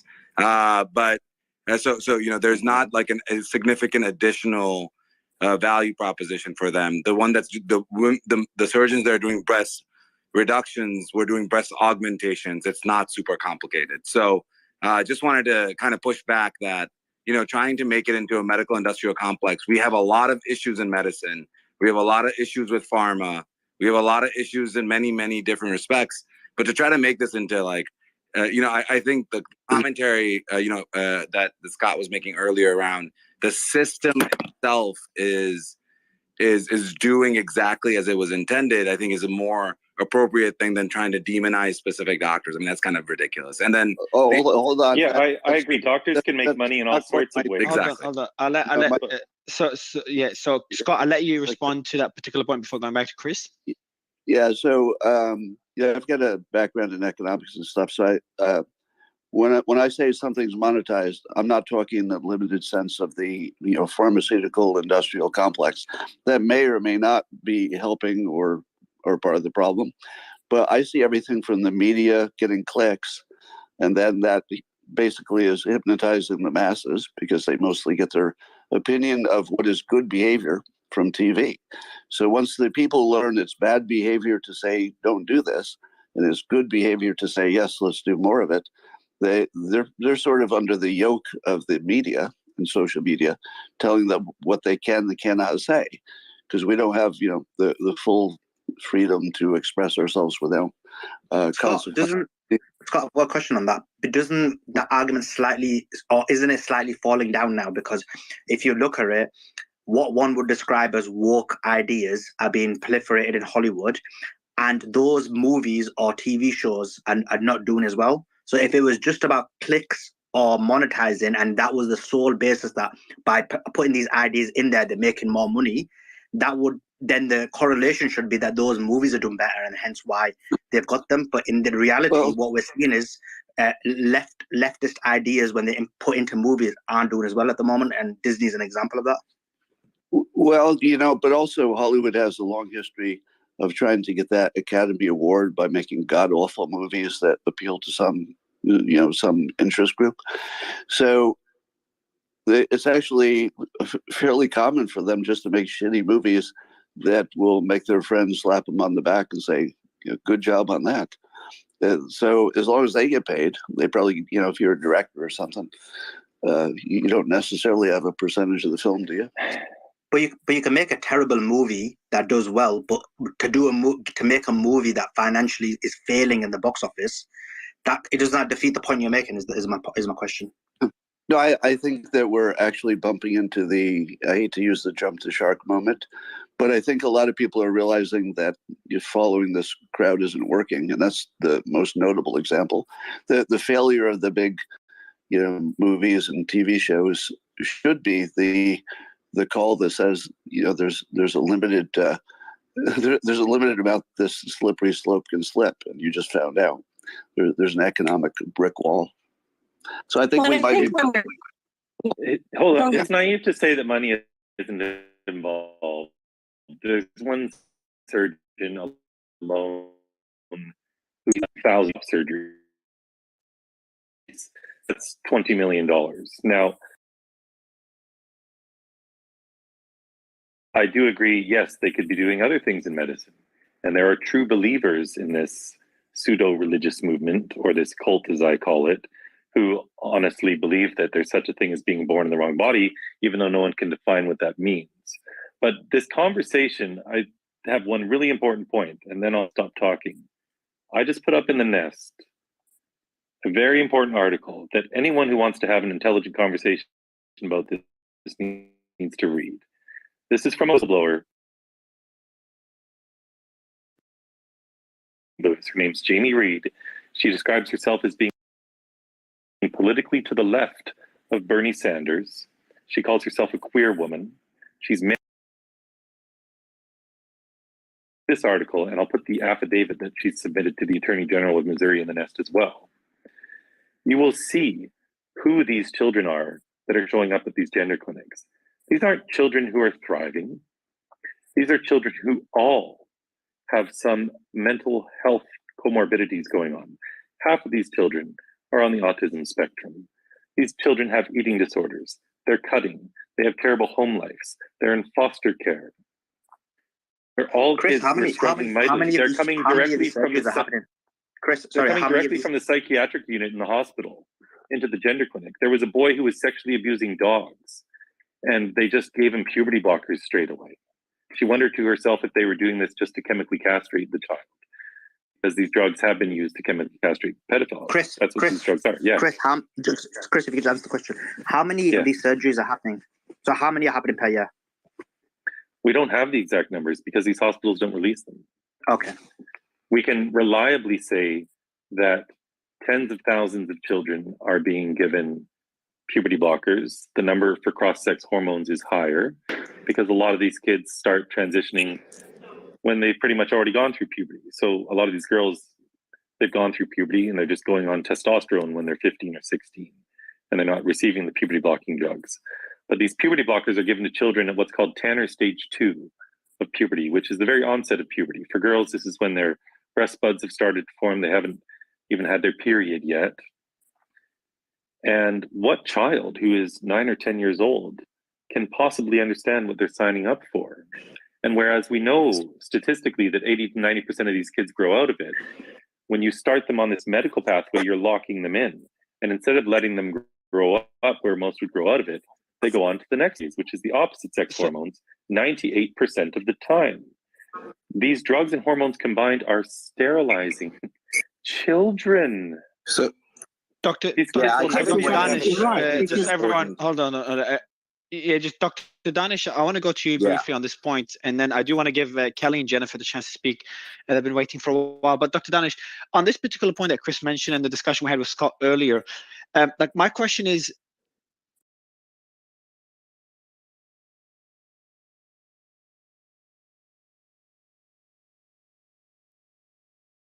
would a solution, and probably discussion should be to Chris, but I'd love to get your thoughts on it first, Danish, change their gender, for example, or take any sort of medicine, but at least educate them and then they can decide when they're an adult. Would that be a fair solution in your opinion? Because there's a lot of resistance on what we educate kids. So I think, in terms of a very simple solution to this, one thing I wanted to mention is, while Chris and I may not agree on a lot of things, I think when it comes to puberty blockers for children, I think we don't know what the long-term effects are. And I think it's a very fair question to ask, which is, hey, do we know? But but Danish, sorry, Doctor, even if there's no long-term negative effects, okay, even if we know that, if that's proven, should we give kids the ability to have a permanent impact on their life long-term at such a young age through transitioning their gender or taking puberty blockers? I think that's like a question for a bioethicist and a doctor. I think that ultimately my opinion, this is my personal opinion, not my medical opinion in any way, but my personal opinion is that a child on their own should not have the ability to make this decision until that child becomes an adult. However, we have a lot of things that we do in this country where parents are able to make these decisions for children and are able to make these decisions alongside their children. We have that as a setup mechanism for care in general. Now, the question really becomes, if you believe that the treatment for gender dysphoria should be gender reaffirmation, I think that's a whole other conversation. But if it's truly been medicalized, right, which is what has been done, and there's there is consensus and it's being offered as a treatment, if the parents have informed consent about the long-term harm that comes from these drugs, and the child is aware that, hey, this is an irreversible impact that can occur. And I think a lot of doctors don't believe that there's a reversibility to this, like a lot of people claim.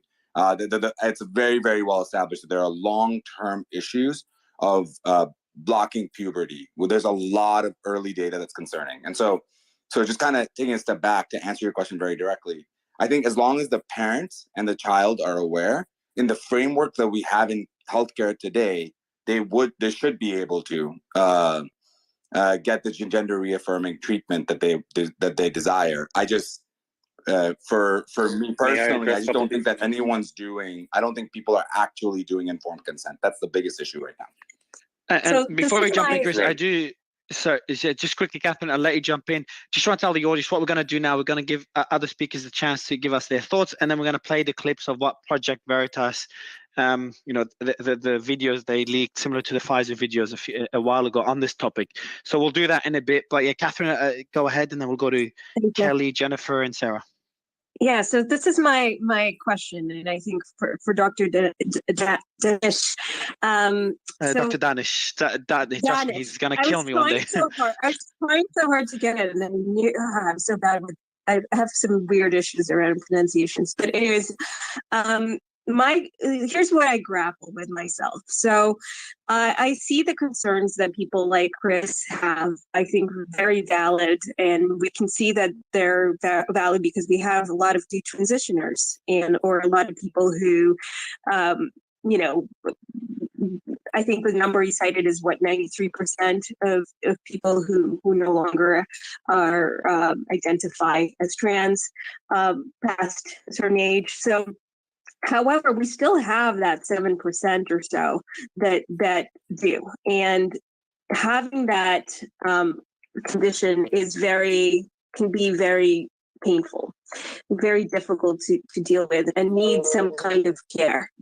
And so what happens is that we have this kind of standard of care that's now very affirmative, and it is a standard of care that even a lot of European countries have moved away from or haven't even had, and there's a much higher sort of degree of standards that people go through to receive the care. But what do you do with that 7%? Because you do have the risk of giving sort of, let's call it, as people call it, medication to the wrong people, where there is damage that can be done that's really severe and can impact their lives.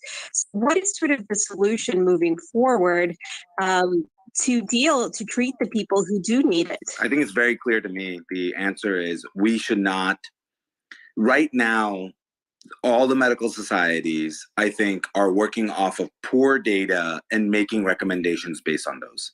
And I think we need to have a real conversation around what data is actually being used to make these decisions. And until we have a true consensus based on high quality evidence. I mean, you guys have all heard me talk about high quality evidence possibly previously when we talk about other aspects, but for some reason, when it comes to this specific area, we actually have very modest or low quality evidence. You're talking about case control studies. You're talking about, like, again, any doctor can tell you that the quality of the evidence is not, and it's tough because, we're talking about a small number of people, but still, until there's higher quality evidence, I would probably significantly, I would tell parents that, hey, right now, we actually don't know what the appropriate treatment for gender dysphoria for children is. And when we do, we will be offering it. For now, counseling makes sense. Or maybe we can do gender reaffirmation without the meds. But, that's my personal opinion. That's how I would practice in this situation.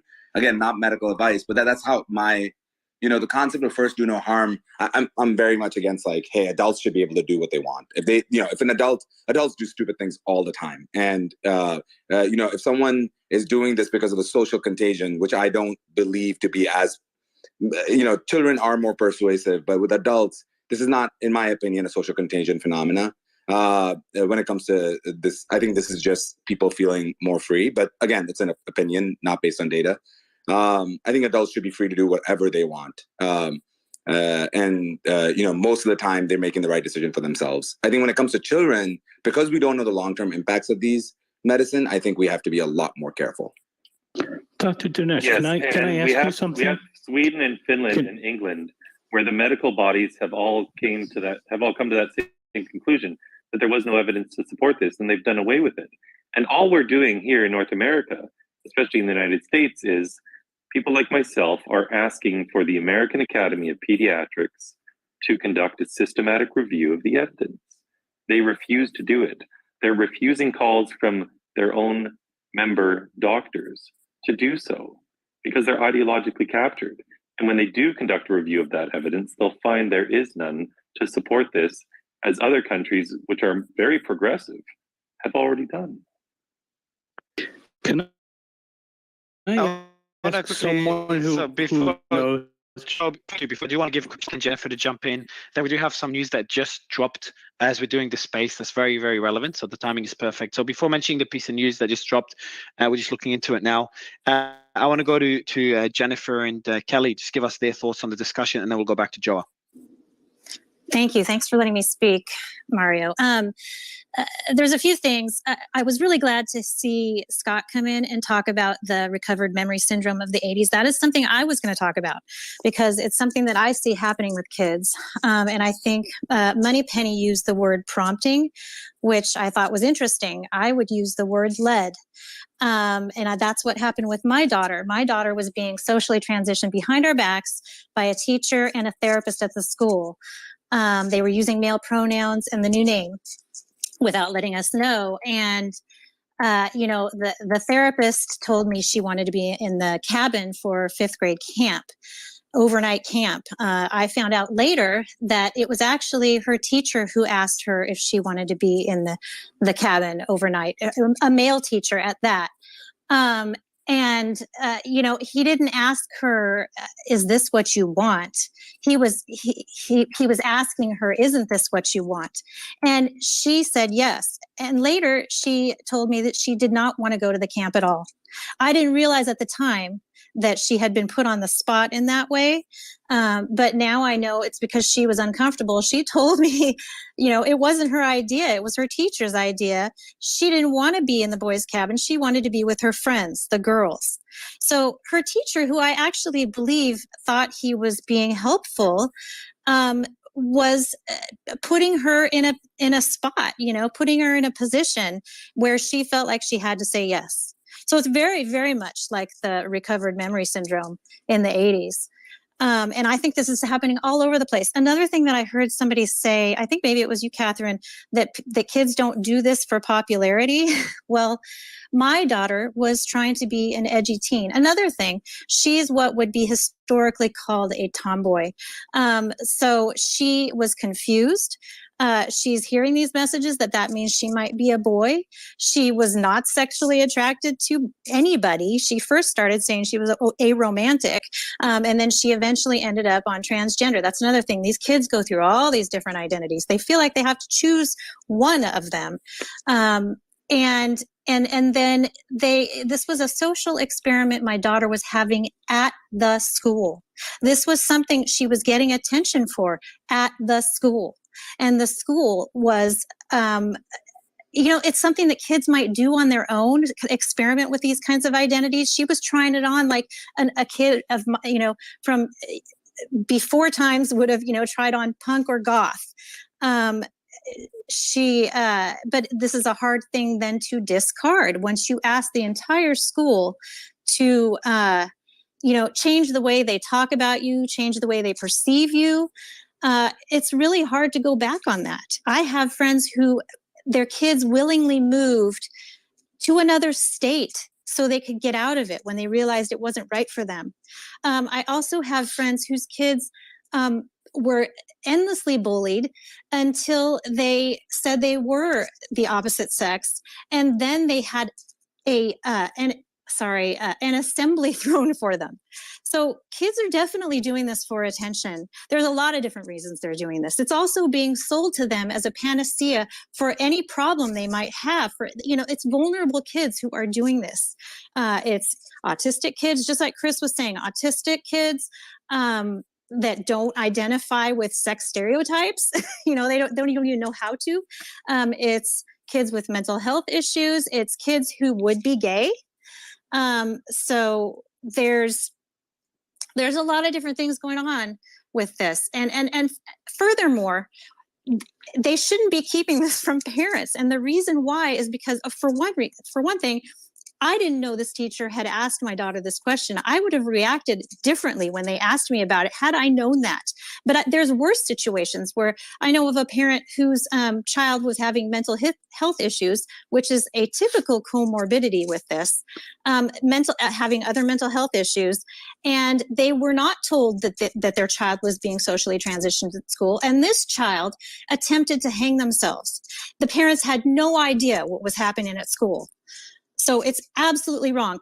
Furthermore, it's triangulation. It's teaching children first that you're the savior, the parents potentially the dangerous, and that they can't trust their parent, which is also, as many people have said, that's grooming. You're grooming children to think that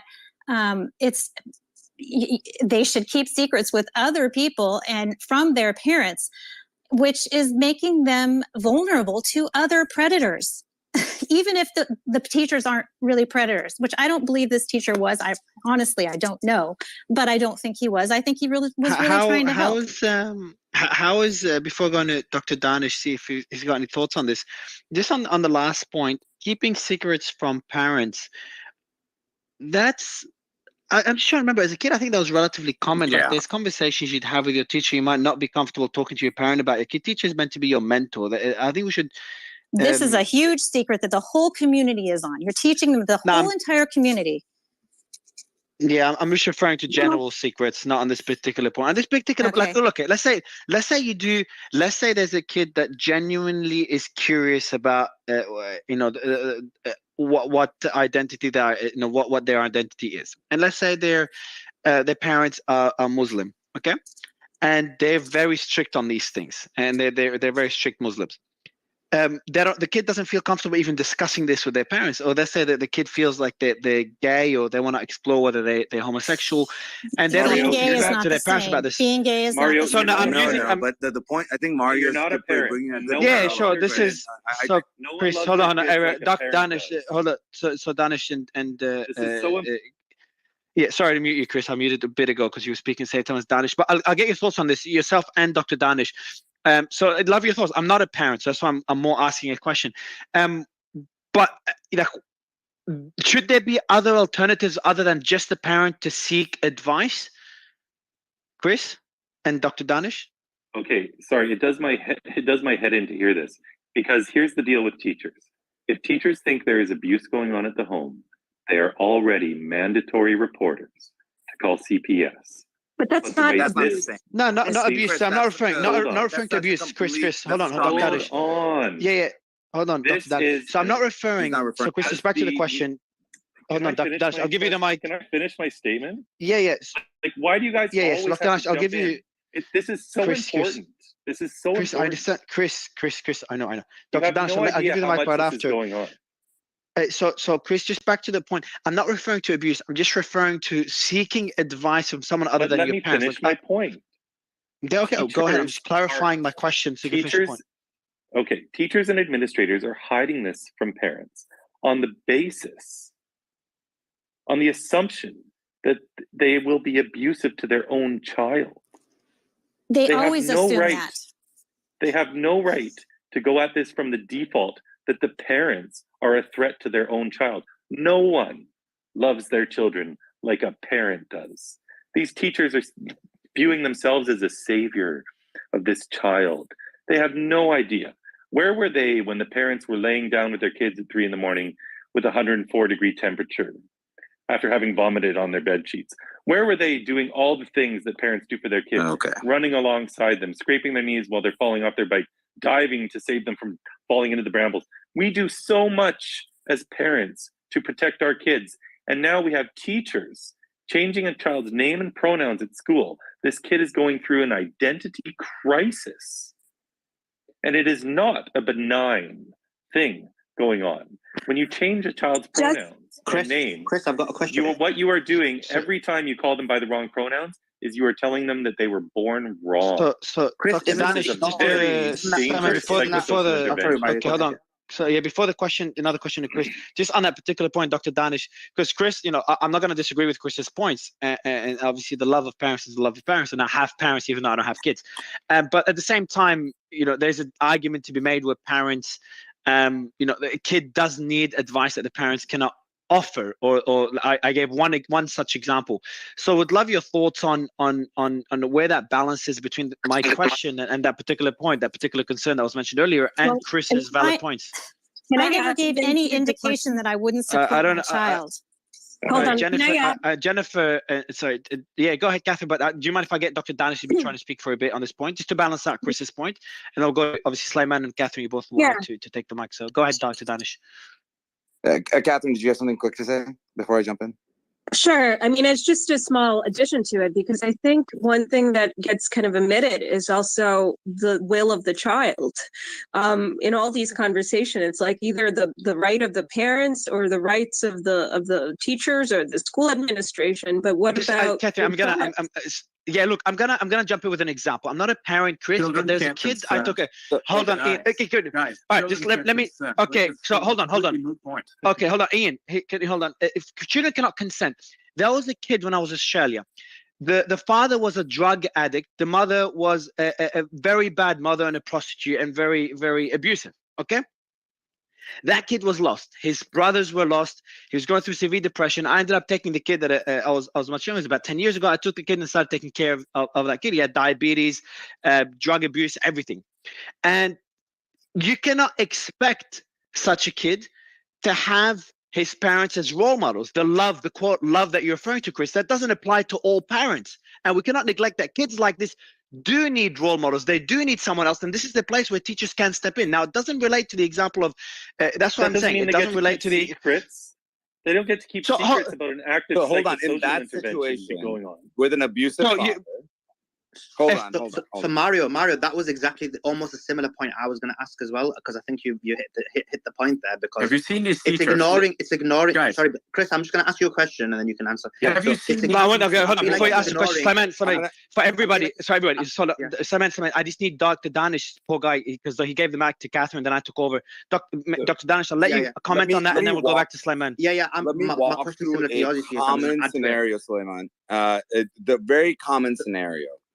So Dr. Danish, let me ask you then. So the extra thing that I felt like Chris was basically didn't take into consideration, if you can provide more information on that, is there is parents, obviously there's lovely parents, but then there's parents who do partake in child abuse. There are parents who abuse their children. I said they are mandatory reporters. If they think there's abuse going on in the home, they have to report it. Okay, now Chris, what parents that disagree with a lifestyle? I'm sorry, hold on, Sulaiman. Guys, Dr. Danish, go ahead. So Chris, you are assuming that there are parents that are going to be accepting of different lifestyles, and maybe that is your home, and that's awesome, good for you. But for a lot of cultures, everybody from hold on, I'm going to finish my sentence because I let you finish yours. So okay, so I'm going to keep going now. So the thing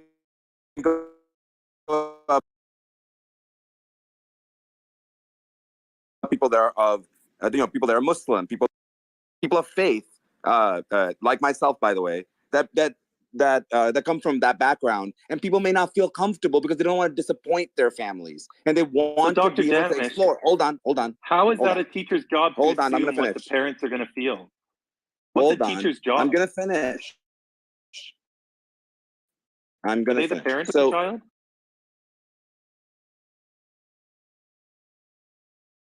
So, Mario, I'm happy to finish if that's okay. No, please, yes. So I was going to jump into Chris. Just I'll let Dr. Danish finish as you.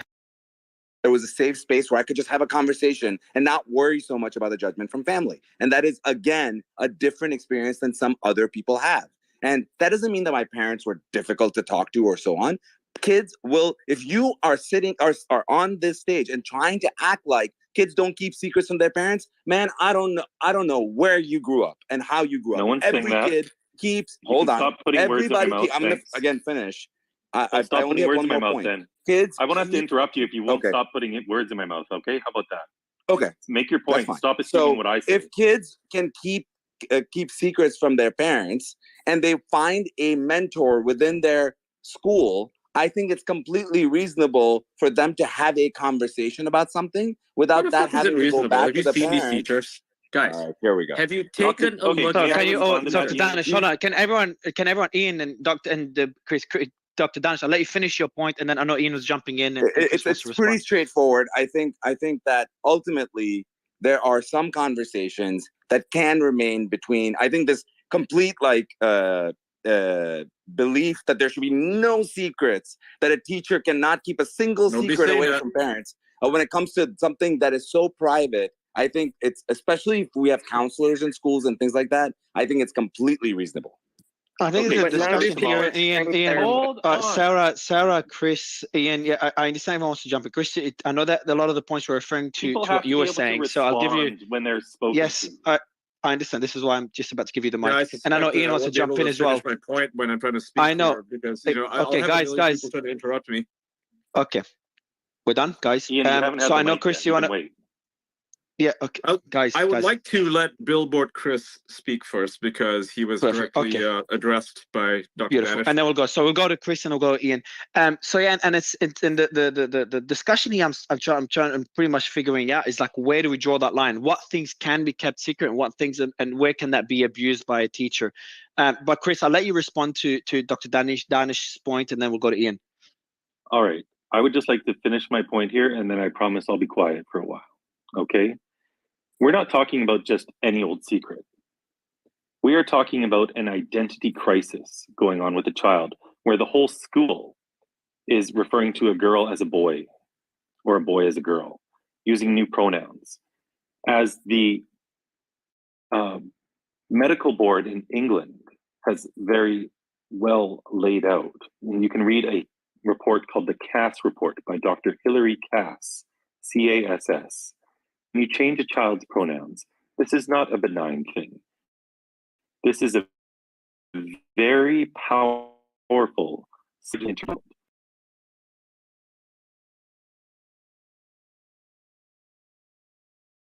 Where you are continually affirming them.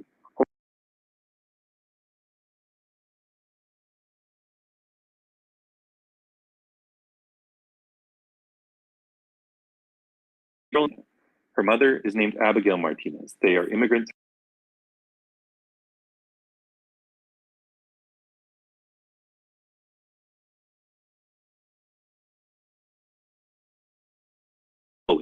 I've met this woman several times. I've heard her long testimony, and I'll put her testimony up in the nest.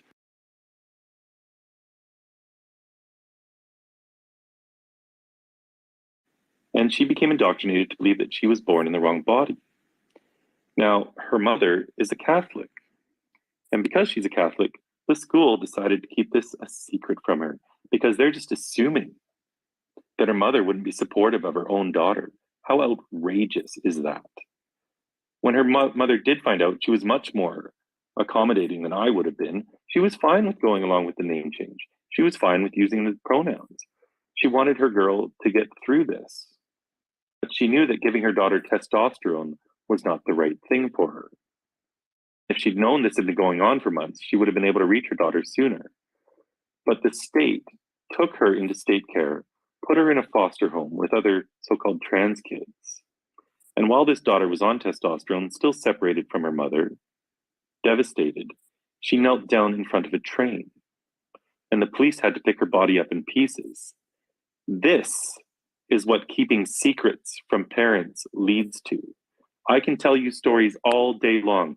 You should look up the story of Sage in Virginia, who was trafficked out of Virginia into DC and then to Maryland, found a month later after being locked in a room, drugged, gang raped, used for porn. They refused to return her home because her parents called her by her real name, not her new name, Draco. They put her in a group home with boys after she'd just been gang raped and human trafficked. She was assaulted by the boys in the group home. She ran away. She was trafficked again and found 2 months later in Texas, where the whole thing had happened again.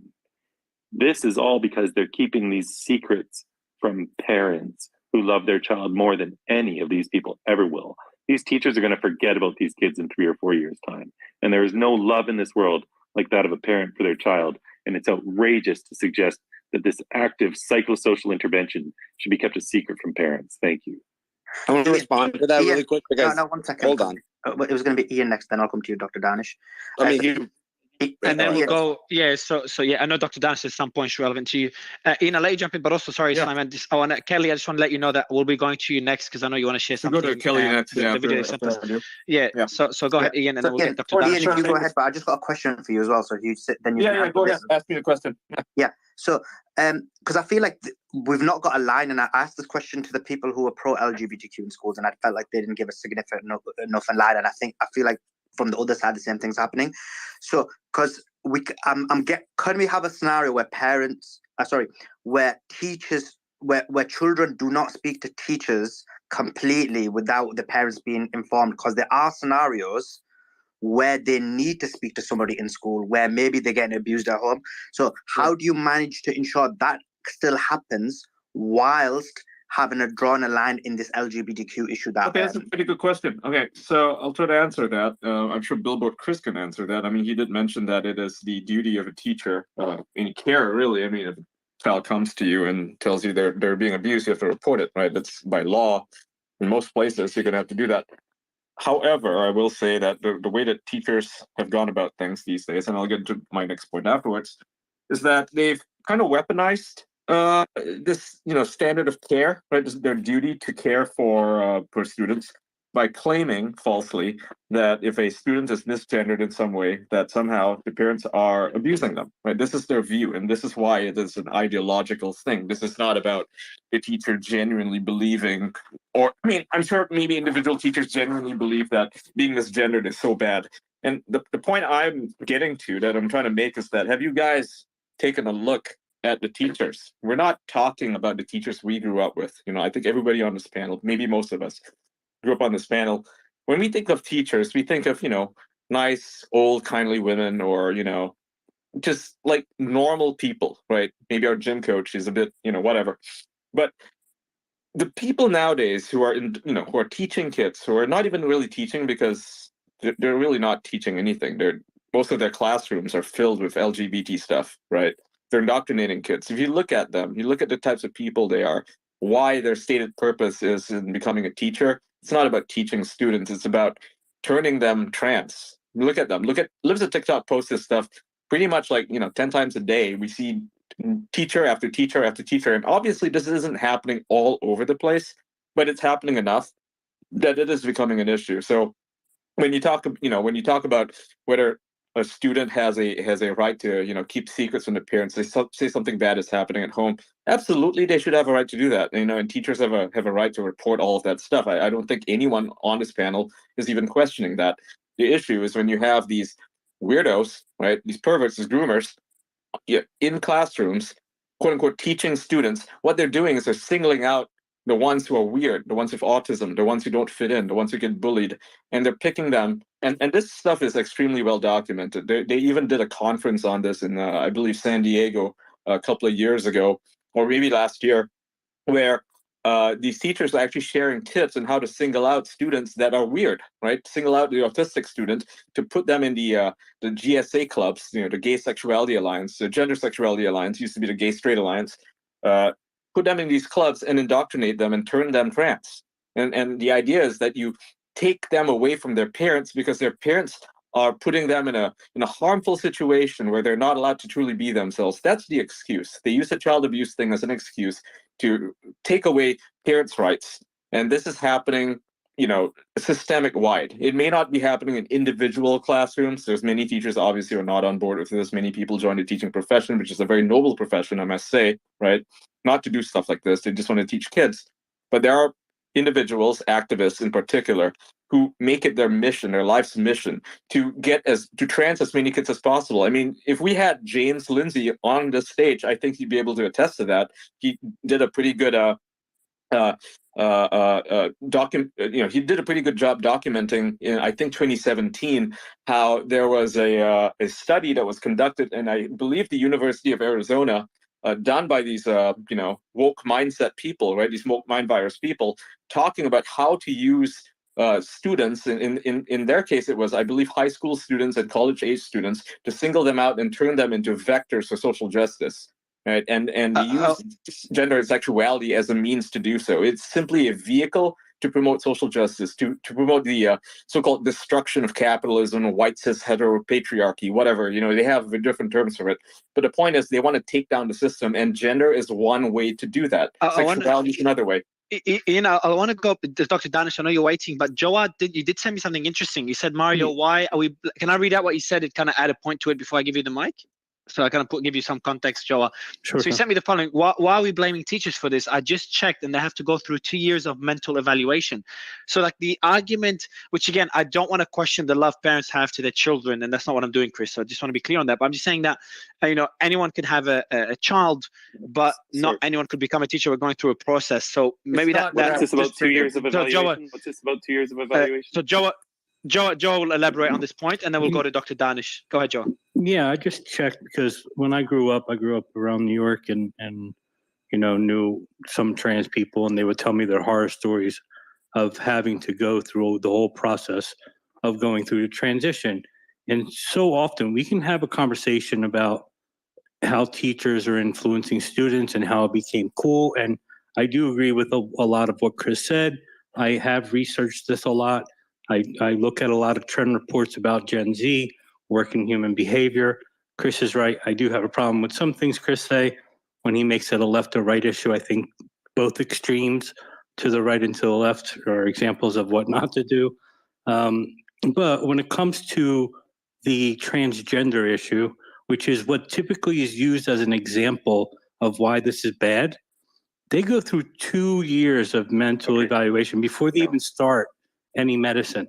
I have to address that. Respectfully, I have to address that. Yeah, I want you to address it, Chris. Just let me finish. Thank you. Yeah, that's incorrect. I mean, you can listen. So hold on, to Ian, hold on. No, Ian, you can talk guys, to but Ian, yeah, you can correct Ian. You can correct Ian. We just gave you the mic for a long time. I just want Joa to make his point, and maybe if it's wrong, Chris or yourself could correct it.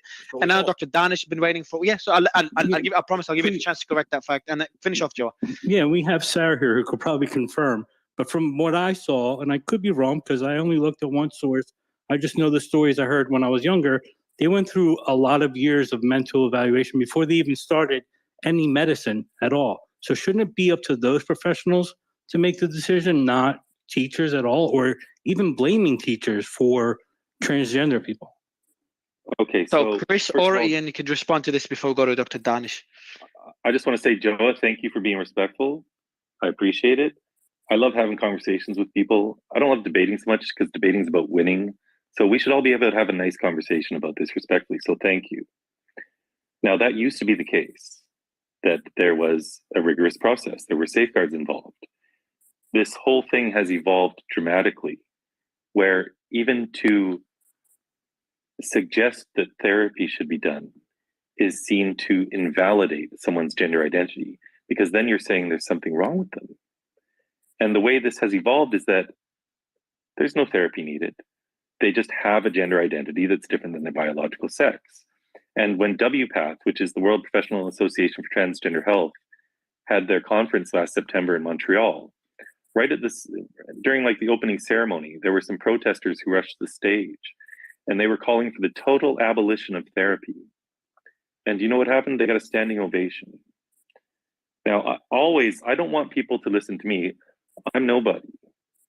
We have the proof from all of the transgender health professionals themselves. So required reading for this is what I've put up in the nest. It's 6 or 7 things over right now. And it says, huge news, whistleblower from the gender clinic at the St. Louis Children's Hospital breaks her silence. This is a devastating expose and total confirmation of what people like myself have been saying. There is no process anymore to safeguard these kids or adults on their very first appointments. They are getting these puberty blockers or cross-sex hormones. They even send, before surgery, what is required before surgeries is a letter of recommendation from like a psychologist. They send these kids to the psychologists who they know will just rubber stamp it. And if they happen to get a child from some outside source who doesn't think surgery is needed, they resend the kid to an in-house psychologist or psychiatrist who will sign off on the letter. That reading is, this is from someone on the far left who's married to a trans man who worked in the gender clinic for 4 years. You have to read it because this is what's going on at all these gender clinics. I agree with you. The process used to be different, but it's changed dramatically. But so I think the process, process, Dr. Danish, I'll give you the mic. I just want to add on to Joa's point, and then Dr. Danish, the mic is yours because I know you've got a lot of points to respond to. In terms of Joa's point, which is a bit different, Chris's answer refers to a more relevant topic, but in general, to become a teacher, unless excluding the gender discussion, I'll just read out this quick answer here. Becoming a teacher in the US typically involves getting a bachelor's degree, completing a teacher preparation program, passing state licensure exam, and applying for a teaching license. And then there's ongoing professional development. Again, I'm not saying that the process is not corrupt. Maybe the process is corrupt. Yeah, Mario. Yeah, so maybe I'll get Dr. Danish to respond quickly, and then Sliman, you can elaborate on this point because I've been through the teacher training, so I can explain. Perfect. Yeah, so just wanted to really, more than anything else, one, agree with Chris that what happened to those stories that he was talking about, those people, was absolutely awful.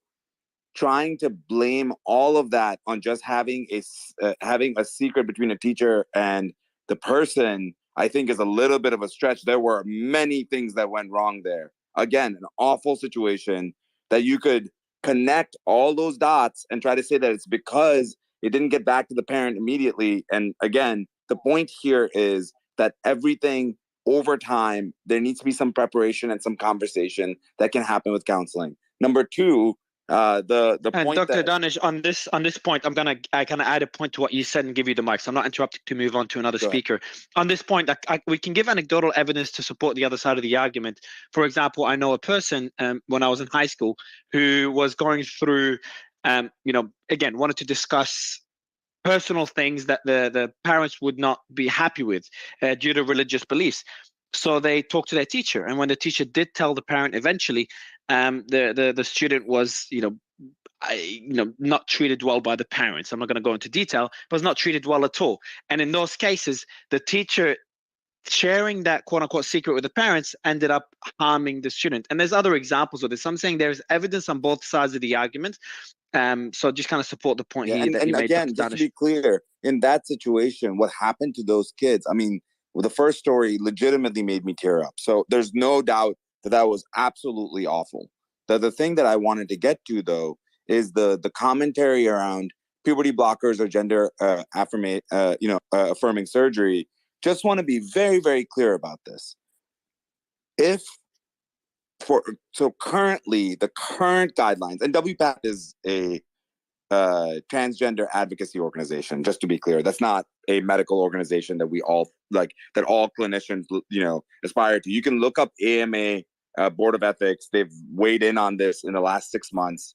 And on top of the AMA, again, I have problems with them, but they did weigh in on this. There's other guidelines across the world on these types of things, and very clearly, depending on which guideline you believe in, the minimum that people say, and again, it depends on which guideline. There are some guidelines that say 1 year life experience in the chosen gender prior to genital confirming surgery or gender reaffirming surgery, and others go as far as 3 years in lived experience, or they call it life experience. But yeah, so just to be very clear, this is not common practice. And there's a reason why, by the way, I'm in St. Louis. I don't work at WashU anymore, but this is why it is very concerning what happened at Children's. And I think I had mentioned it the other day. It did concern me quite a lot. Sliman, you were jumping in, and then what we'll do is we'll kind of give the rest of the panel Kelly to kick off with the video that she wanted to share, and then give the rest of the panel the ability to speak. Yeah, of course. Yeah, it was just basically, I have been through teacher training, and I was a qualified maths teacher. And this is the UK, but there isn't a specific training as what was mentioned by Joa. You have general safeguarding in training, but not this 2-year example that Joa gave. So that's in terms of UK. Now, the US may be different. You do the specific training in terms of being a teacher. So, for example, if you're a maths teacher, you learn certain elements of maths, you learn certain skills on managing children and so on and so forth. So, of course, you have that training. But the specifics of what Joe said, I've not seen that or experienced it. I think you misunderstood. It's for someone who wants to transition. They need to see a medical, a psychiatrist for 2 years to get a medical eval. Not the teacher. Not the teacher. Oh, dude, no, so you weren't even talking about the teacher at all. Yeah, not that's not the case at all today. It's just not the case. Yeah, cool.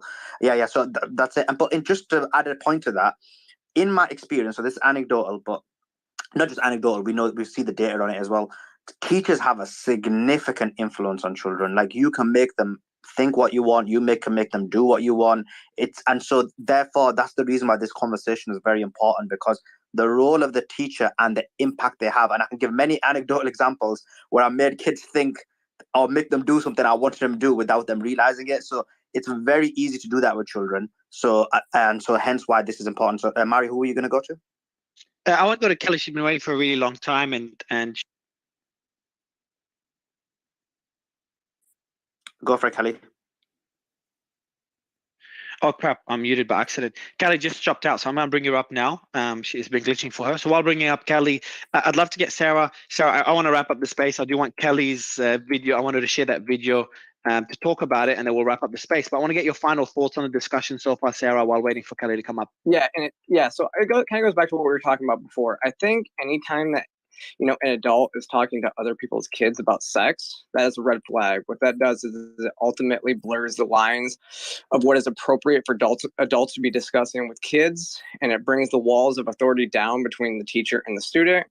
And then actually keeping secrets with students like this, like that type of secrets, is it hits 3 of the 5 stages of grooming. So that would be, they get jobs around kids, they end up building trust. And then 3 is they keep secrets. And then the 4th stage is manipulation, where they'll, will tell your parents X if you say you're gay or trans, say gay or trans, and your parents don't know.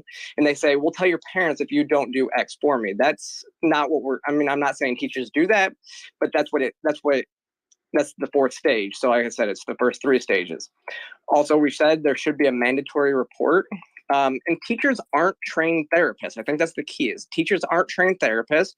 We have a case in Florida that led to the parental choice bill, where the school kept the teachers' secrets about the child's gender identity because of their Catholic faith from the parents. So they weren't afforded the opportunity to get their child that mental health care.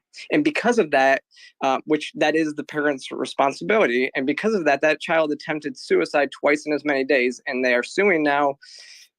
They're suing their school district, and that is the reason why Florida implemented the parental choice bill and their responsibility to report. So I think those are things that we need to look at when we're talking about, keeping these types of secrets from parents. Like I said, I think the key is teachers are not trained therapists. If they are having gender identity issues, they need to see a trained therapist. That's the only point that they should be talking to them about that. That's a good point. Kelly, before going to Joanna, Moneypenny, and Jennifer, first, thank you so much for waiting so long. I'd love you to share with us the video that you sent me via message.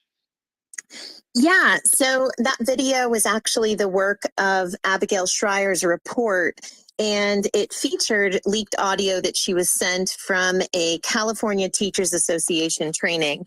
And I believe I put it up into the chat of the leaked audio clip, and I'd just like to read part of the leaked audio and what was stated in it, if you guys don't mind. Please do. I was referring to it earlier. Yeah, I referenced it. Yeah, it says this, and the 2 teachers are from the area I live in. So we started to brainstorm at the end of the 2020 school year. What are we going to do? We got to see some kids in person at the end of last year. Not many, but a few. So we started to try and identify kids. When we were doing our virtual learning, we totally stopped what they were doing on Google, right? When they weren't doing schoolwork. One of them was Googling Trans Day of Visibility, and we're like, check, we're going to invite that kid when we get back on campus. Whenever they follow the Google Doodle links or whatever, right, we make note of those kids and the things that they bring up with each other in chats or email or whatever. And we use our observations of kids in the classroom, conversations that we hear, to personally invite students, because that's really the way that we kind of get the bodies in the door, right? They need sort of a little bit of an invitation. So that was just one portion of the leaked audio. Abigail's full report is on her Substack. And there is now a lawsuit filed by a mother of a student, and Center for American Liberty is representing the mom, Jessica Conan. But in regards to the ideologies that are happening in the schools and the classrooms, it absolutely is impacting kids. And what we have to remember is, marketing would not exist if it didn't work. And when you give an adult even or a child repetitious messaging, images, little subtle marketing messages, it does start to cause people and young people to think about these things over time. So let's give an example. When I was in college, during my college years, I was a server at a restaurant. And what you have from your managers when you're a server at a restaurant, and if you go through proper training, they'll tell you, we don't want you to just go up and take their order. We want you to give them a specific description of the appetizer that we're featuring tonight. And then instead of just taking their drink order or asking them or just bringing water to their table, ask them if they'd like a bottle of Evian, and give specific tips of what you can refer them to. Now, this is a form of suggestive marketing, because when you start to give people these options and put it right in their face, people are more likely to respond positively. So I knew servers at restaurants in college that never did this. And they rarely had customers who were immediately buying onto those appetizers. And restaurants actually track these things from the back of the kitchen. If you have a manager that's looking to up sales, they will track what server got the most of that particular appetizer or that particular drink on the drink menu. And then they reward that server later.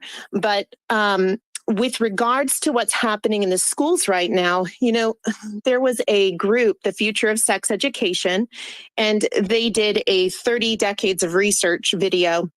And they discussed how they were looking for comprehensive sexuality education in early elementary grades, elements of sexual orientation, gender identity, and expression. And what they said is they were glad to find content like this in early elementary grades before cis heteronormative values and assumptions became more deeply ingrained and less mutable. And we have to be aware that there is a political, ideological belief system in various theories that does drive some of these teachers and school staff towards activism. I mean, they do believe that some of them do believe teaching is completely political in all aspects and realms. And if they believe that there's a concern of cis heteronormativity in society, and if they believe that children are sexual at birth, which some of them do, and they've openly admitted this, then absolutely there is an effort to promote, try on this, try on that. The other thing we have to be aware of is student clubs, these GSA clubs, are intended to be student-led. But there was a story by Chris Tremolia from the Washington Examiner, and he actually had leaked documents from the California Teachers Association. And it was an entire packet that he received. And that packet showed teachers how to create these clubs and then how they will fund the clubs and what activities they will be doing with the students, what videos they're going to be showing. And so we have to be aware, what you feed tends to sometimes grow, influence. There's a reason why we talk about peer pressure. And there's a reason why people spend a ton of money for Super Bowl marketing campaigns, because they work. There's ways to influence people. There's reasons why when you have a child having a temper tantrum, people will encourage sometimes letting the child have that emotion, redirecting behavior or redirecting them to something else. It is because when you're redirecting or changing the focus, things tend to change. And when you put all of these options in front of children, and when it's encouraged and celebrated as, for example, ethnic studies in California, you can find source documents that include Foucault and his ideas and concepts from queer theory. But what you will also find is amaze videos. And you will also find the idea that if you are straight or cisgender, that you are oppressing others. And then students will actually be taught forms of resistance. And I just want to make note of one more thing. I have a friend who is a film producer. He pitched a new film series years ago to all of the big, companies down in Southern California, Pixar, et cetera, et cetera. It was a show designed for like 3 and 4-year-olds. And every single one of them said, what is going to be your LGBTQ storyline? And because that's not something that they immediately had planned, they were shut down immediately. So is it happening in society? Is it funded? Is there concerns here about what this is the California Teachers Association as well. They voted for health equity as something that they wanted to lobby for, because in California, you're 12, that means you can leave campus and access reproductive health care, abortion, birth control, etc. But for health equity, they want to work towards kids being able to obtain hormone therapy without the barrier of parental permission. And this is the direction we're going. Thanks for that, Kelly. So we are about to wrap up, so I'm just going to give everyone a chance to have final thoughts. If we can keep it a bit brief, that'd be brilliant. Moneypenny, you've had your hand up for a while. If you can just give us a wrap up, that'd be appreciated. Yeah, just quickly, the British Medical Journal 10 hours ago gave a little bit of a disturbing update on what's called GIDS. This is the Gender Identity Service that the NHS has been operating through something called the Tavistock Clinic, very controversial, investigated by BBC Newsnight, from the age of 11, and has been seen to be giving puberty blockers. A lot of staff left the clinic. The clinic was meant to be shut down in spring of 23, i.e. now, but the NHS have not given the 6-month notice that is expected, and the new regional clinics that were going to replace it have not appeared or had any discussion. So it's the British Medical Journal just warning tonight or yesterday, depending if you're in the US, that there is a lot of concern that this is not being shut down as it should. And it was investigated by somebody on the panel, mentioned Hilary Gass, who was doing the investigation. Her investigation came up and said it is not safe for children. The damning official verdict of Dr. Hilary Cass. There we go. Thank you. Thank you. And then Jennifer, your final thoughts? Yeah, I just wanted to say that, there's something about talk about keeping secrets from parents. That the problem is that every single one of us, the minute our child mentions the word transgender, are treated as if we are a danger to our child. And there's no evidence, without any evidence. In fact, I was up at the school volunteering for 11 years before this happened. The 1 year I quit volunteering was when it started happening at school. And, clearly I was a supportive parent, but all of a sudden, all the knowledge they had about me went out the window the moment my daughter used the word transgender. So that's an assumption that people are having, and it's happening all over. I talk to parents every day who experience a similar situation. So thank you for that's that. all I And have to then say. let's go for Joa. Have you got any last thoughts? You want to wrap up? Yeah, I grew up in America, but I live in Portugal now. And it was one of the first countries to legalize same-sex marriage, and kind of looked into why it's so accepted here. I think a lot of people remember a video a woman made 10 hours of walking through New York City, showing how she got harassed. There was another video made here in Lisbon where 2 gay couples would go around kissing each other and filming and showing that no one reacts at all. And it happened because it's normalized. The TV presenters here, a lot of them were gay, have been gay since the 80s. And if we stop meddling and teachers stop meddling and just normalize it, you have books in school that have John and Jane, but you have books in school that are Joan and Jane, and not making it a big deal. That's, I think, when we finally get to an ideal place. But as normal, government bodies overreach trying to correct something and overdo it. And I don't think it's like a technology firms are investing and there's some conspiracy happening. I think it just happens because people think they're doing the right thing. Thanks for that, Joe. Sarah, your final thoughts?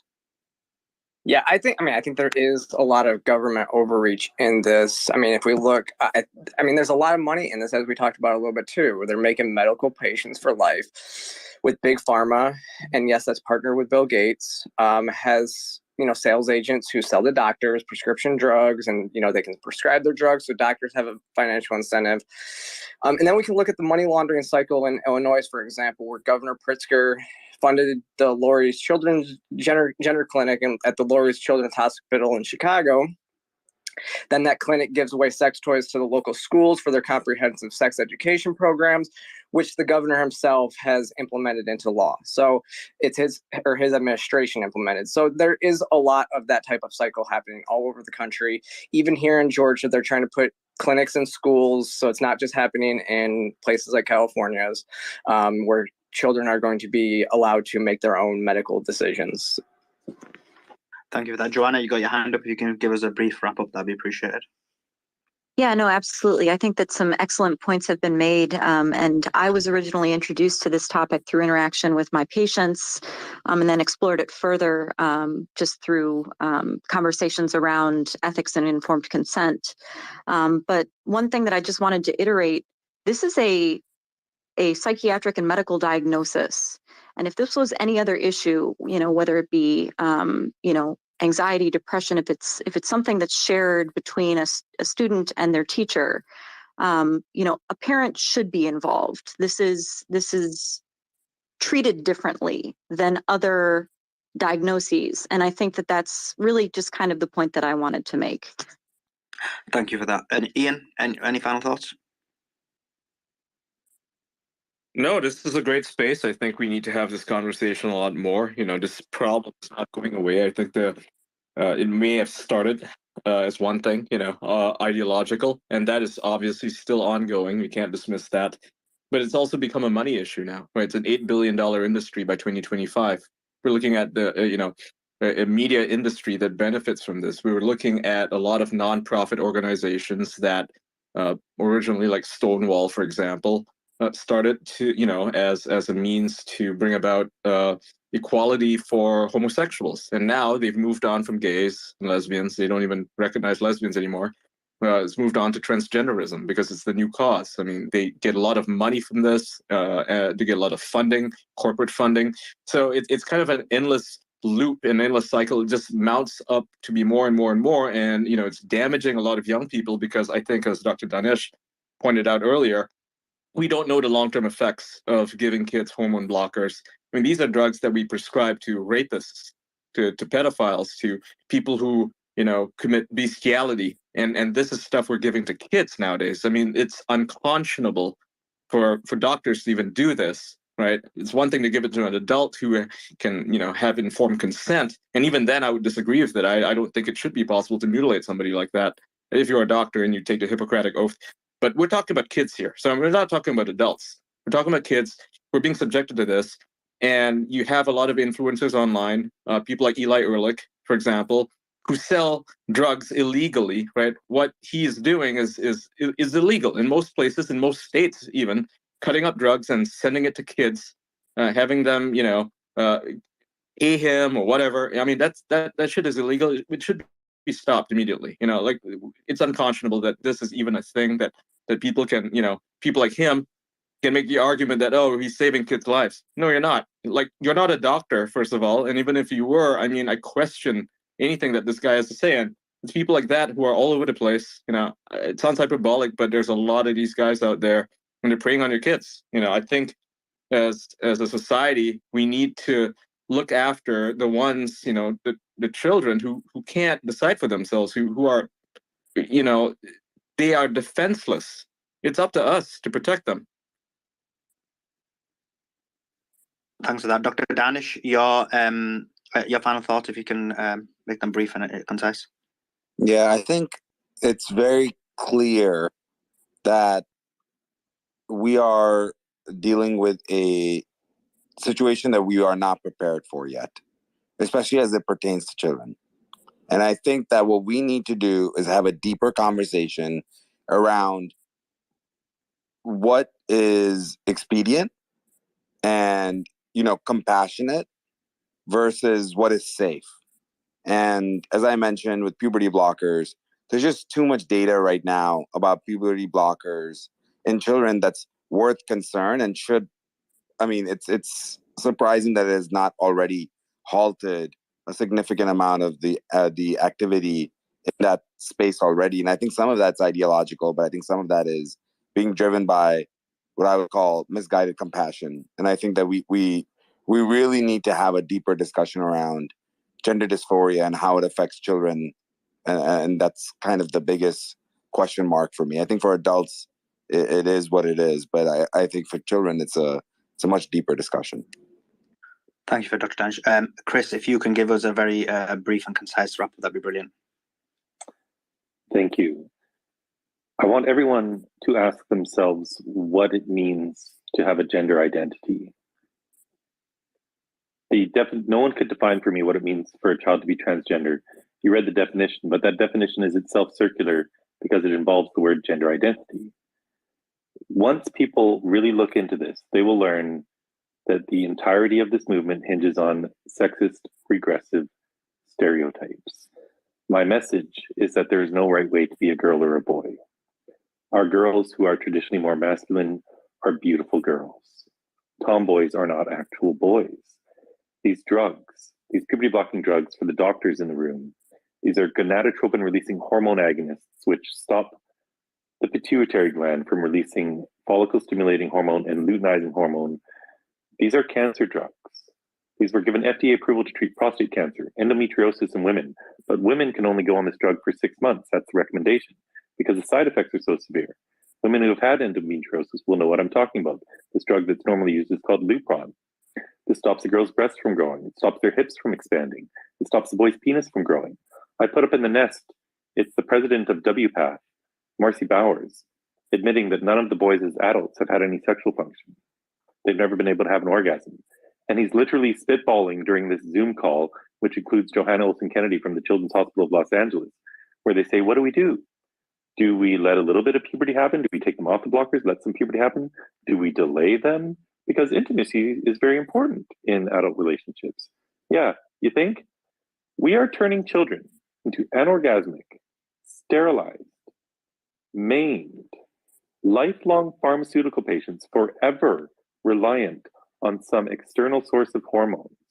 For these boys who get these sex reassignment surgeries, they're doing this to children. Kaiser Permanente, Kellen Lockhart has admitted they've done these penile inversion surgeries on 16-year-old boys. They have to dilate for the rest of their life. And I'll tell you one quick story. I tweeted out the story of a 25-year-old man who'd had sex reassignment surgery when he was younger. He's just figured out that he's gay. But because he was more effeminate, and who knows what was going on in his family, this was because he didn't conform to stereotypes. He was indoctrinated to believe he was trans. So he had this surgery, and he developed what's called a fistula. It's this passageway that formed from his urinary tract into his neovagina. And he's been leaking urine continuously for 5 years. He gets infections all the time. One of these days, one of these infections can kill him. Doctors can't fix it. They just want to close him up completely.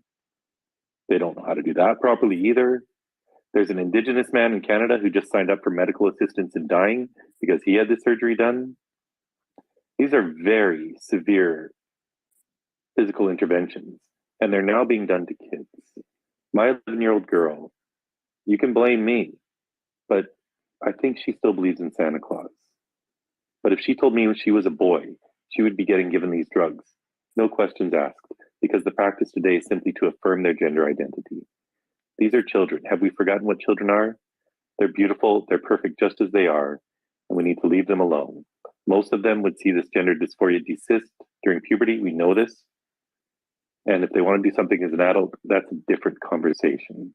But let's leave our kids alone, and we need to keep having conversations, and we need to keep educating ourselves about this. So thank you so much, everyone, for joining this space. I really appreciate having the opportunity to speak. Catherine, how do you think the space went? And if you can give your final thoughts as well. Thank you. I think, well, I've been trying to engage in this conversation with as much of an open mind as I can. And I've definitely listened to a lot of stories, had a lot of conversations. I think where I agree with probably with everyone in the room is that we need to have more conversations, more open conversations. So it's good. I think the suppression of conversations on this topic is a dangerous thing. And I think it has led to some terrible outcomes. I think there is more nuance than people sometimes attribute to it. And I think sort of I think sometimes we do forget the child's, independence in some of this, though I understand the concerns. I do think that a lot of this has, turned into dangerous practice because this kind of idea of affirming things. And so I think where we are now is not a healthy place. And so in my mind, I'm trying to figure out, what is the best way forward that is going to protect children. And I think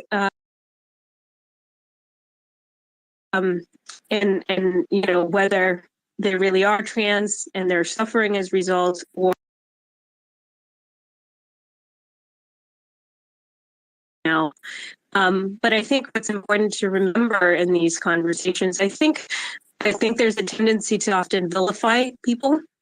And I think it's important to remember that even the parents that might choose that path to, maybe transition their children, as much as people disagree with it, I think what's important is to have that conversation to vilify these people, because I think they too want the best for their children, and maybe it's misguided, but I think the path forward is to have these conversations and to educate them and to show them the case studies and not to call them evil. And that's what I've been seeing a lot going on lately.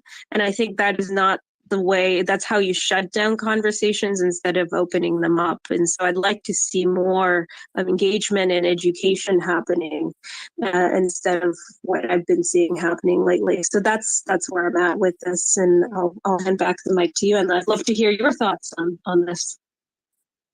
Thanks for that, Catherine. Yeah. So for me, I just think, when it comes to children, we have to make sure that we protect them. And that means not experimenting on them. And it feels like this whole process has been some form of like experimentation, not in terms of physical, but psychological, which is actually much more scary. To think that children are not impacted by outside factors is a misnomer. We know children are impacted very easily, both based on data as well as my own personal anecdotal experience in schools. You can influence children into believing most things, believing most ideas, and believing even minutiae. And then separate to that, I mean, the reason why I was asking Scott, who joined us as well, and that was a privilege for us all. But the reason I was asking, because I don't agree with this position that Hollywood or these type of industries don't have an impact. They have a significant impact, and it's actually very much a strategy, because we know when it comes to Hollywood or the music industry, they have significant influence on government, and we know that based on even somebody who attends this space a lot, where Hollywood and the music industry impacted the United States government, who then forced the New Zealand government to basically go after Kim.com. So so when the industry is allowed to impact on society, which we see the impact on youth, and they have a significant impact, the information that they provide or they give to them is very focused, and there's reasons for that. And I can provide many more examples in the future spaces where that happens. And so I do believe that there is an idea and agenda to put ideas in there, and you see that, and I don't believe it's based on monetary reasons, because we're seeing when it comes to a lot of these industries, whether it's Hollywood, whether it's TVs like Netflix, they're failing. they're failing, and these movies where this is getting forced on have been failing. Marvel now is failing for them specific reasons because these ideas are forced. And so if it's for monetary reasons, they would be shifting away from that now, but they're not. So I think there is an agenda, and some of it is based on capitalism, but there's a variety of other reasons as well. I think this too, and not to start a new discussion, but just to kind of, I think what Scott had meant, and just me being in the industry myself, I think what it is it's not that there is, I think what he meant is that it's not so much that there isn't, there's not like an agenda as in there's a bunch of people kind of get together. I don't think we can deny that there's an influence. There is, and that's why, I mean, people make movies often to connect with audiences and to have that influence. But it comes like, because I'm around those people all the time, you know, it comes from like certain beliefs. And so a lot of the people who are in that industry, they share these beliefs and tend to go into that industry with these shared beliefs, and also the things that get funded. You know, I think people are afraid to even pitch a project that does not conform to these kind of shared beliefs, because I do know people who don't share them, but are afraid to even pitch ideas that are different. So I think that's why you're sort of seeing these kinds of ideologies, and the people who approve and greenlit projects. That's kind of what's happening. But I know I get you the point that you're making, and I guess that's a larger conversation as to why that keeps happening despite losing money. And that's a broader conversation, but we can discuss that a little bit later on, perhaps. But back to you, Mario. Yeah, that's pretty much it. I think it was a great discussion. And we'll see you all tomorrow. I think we'll do tomorrow's a complete.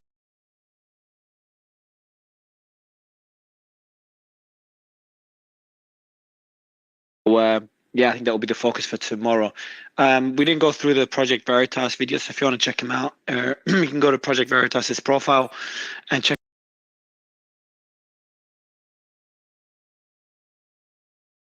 the video as well, because it's a pretty long video, so you can go through that on my profile.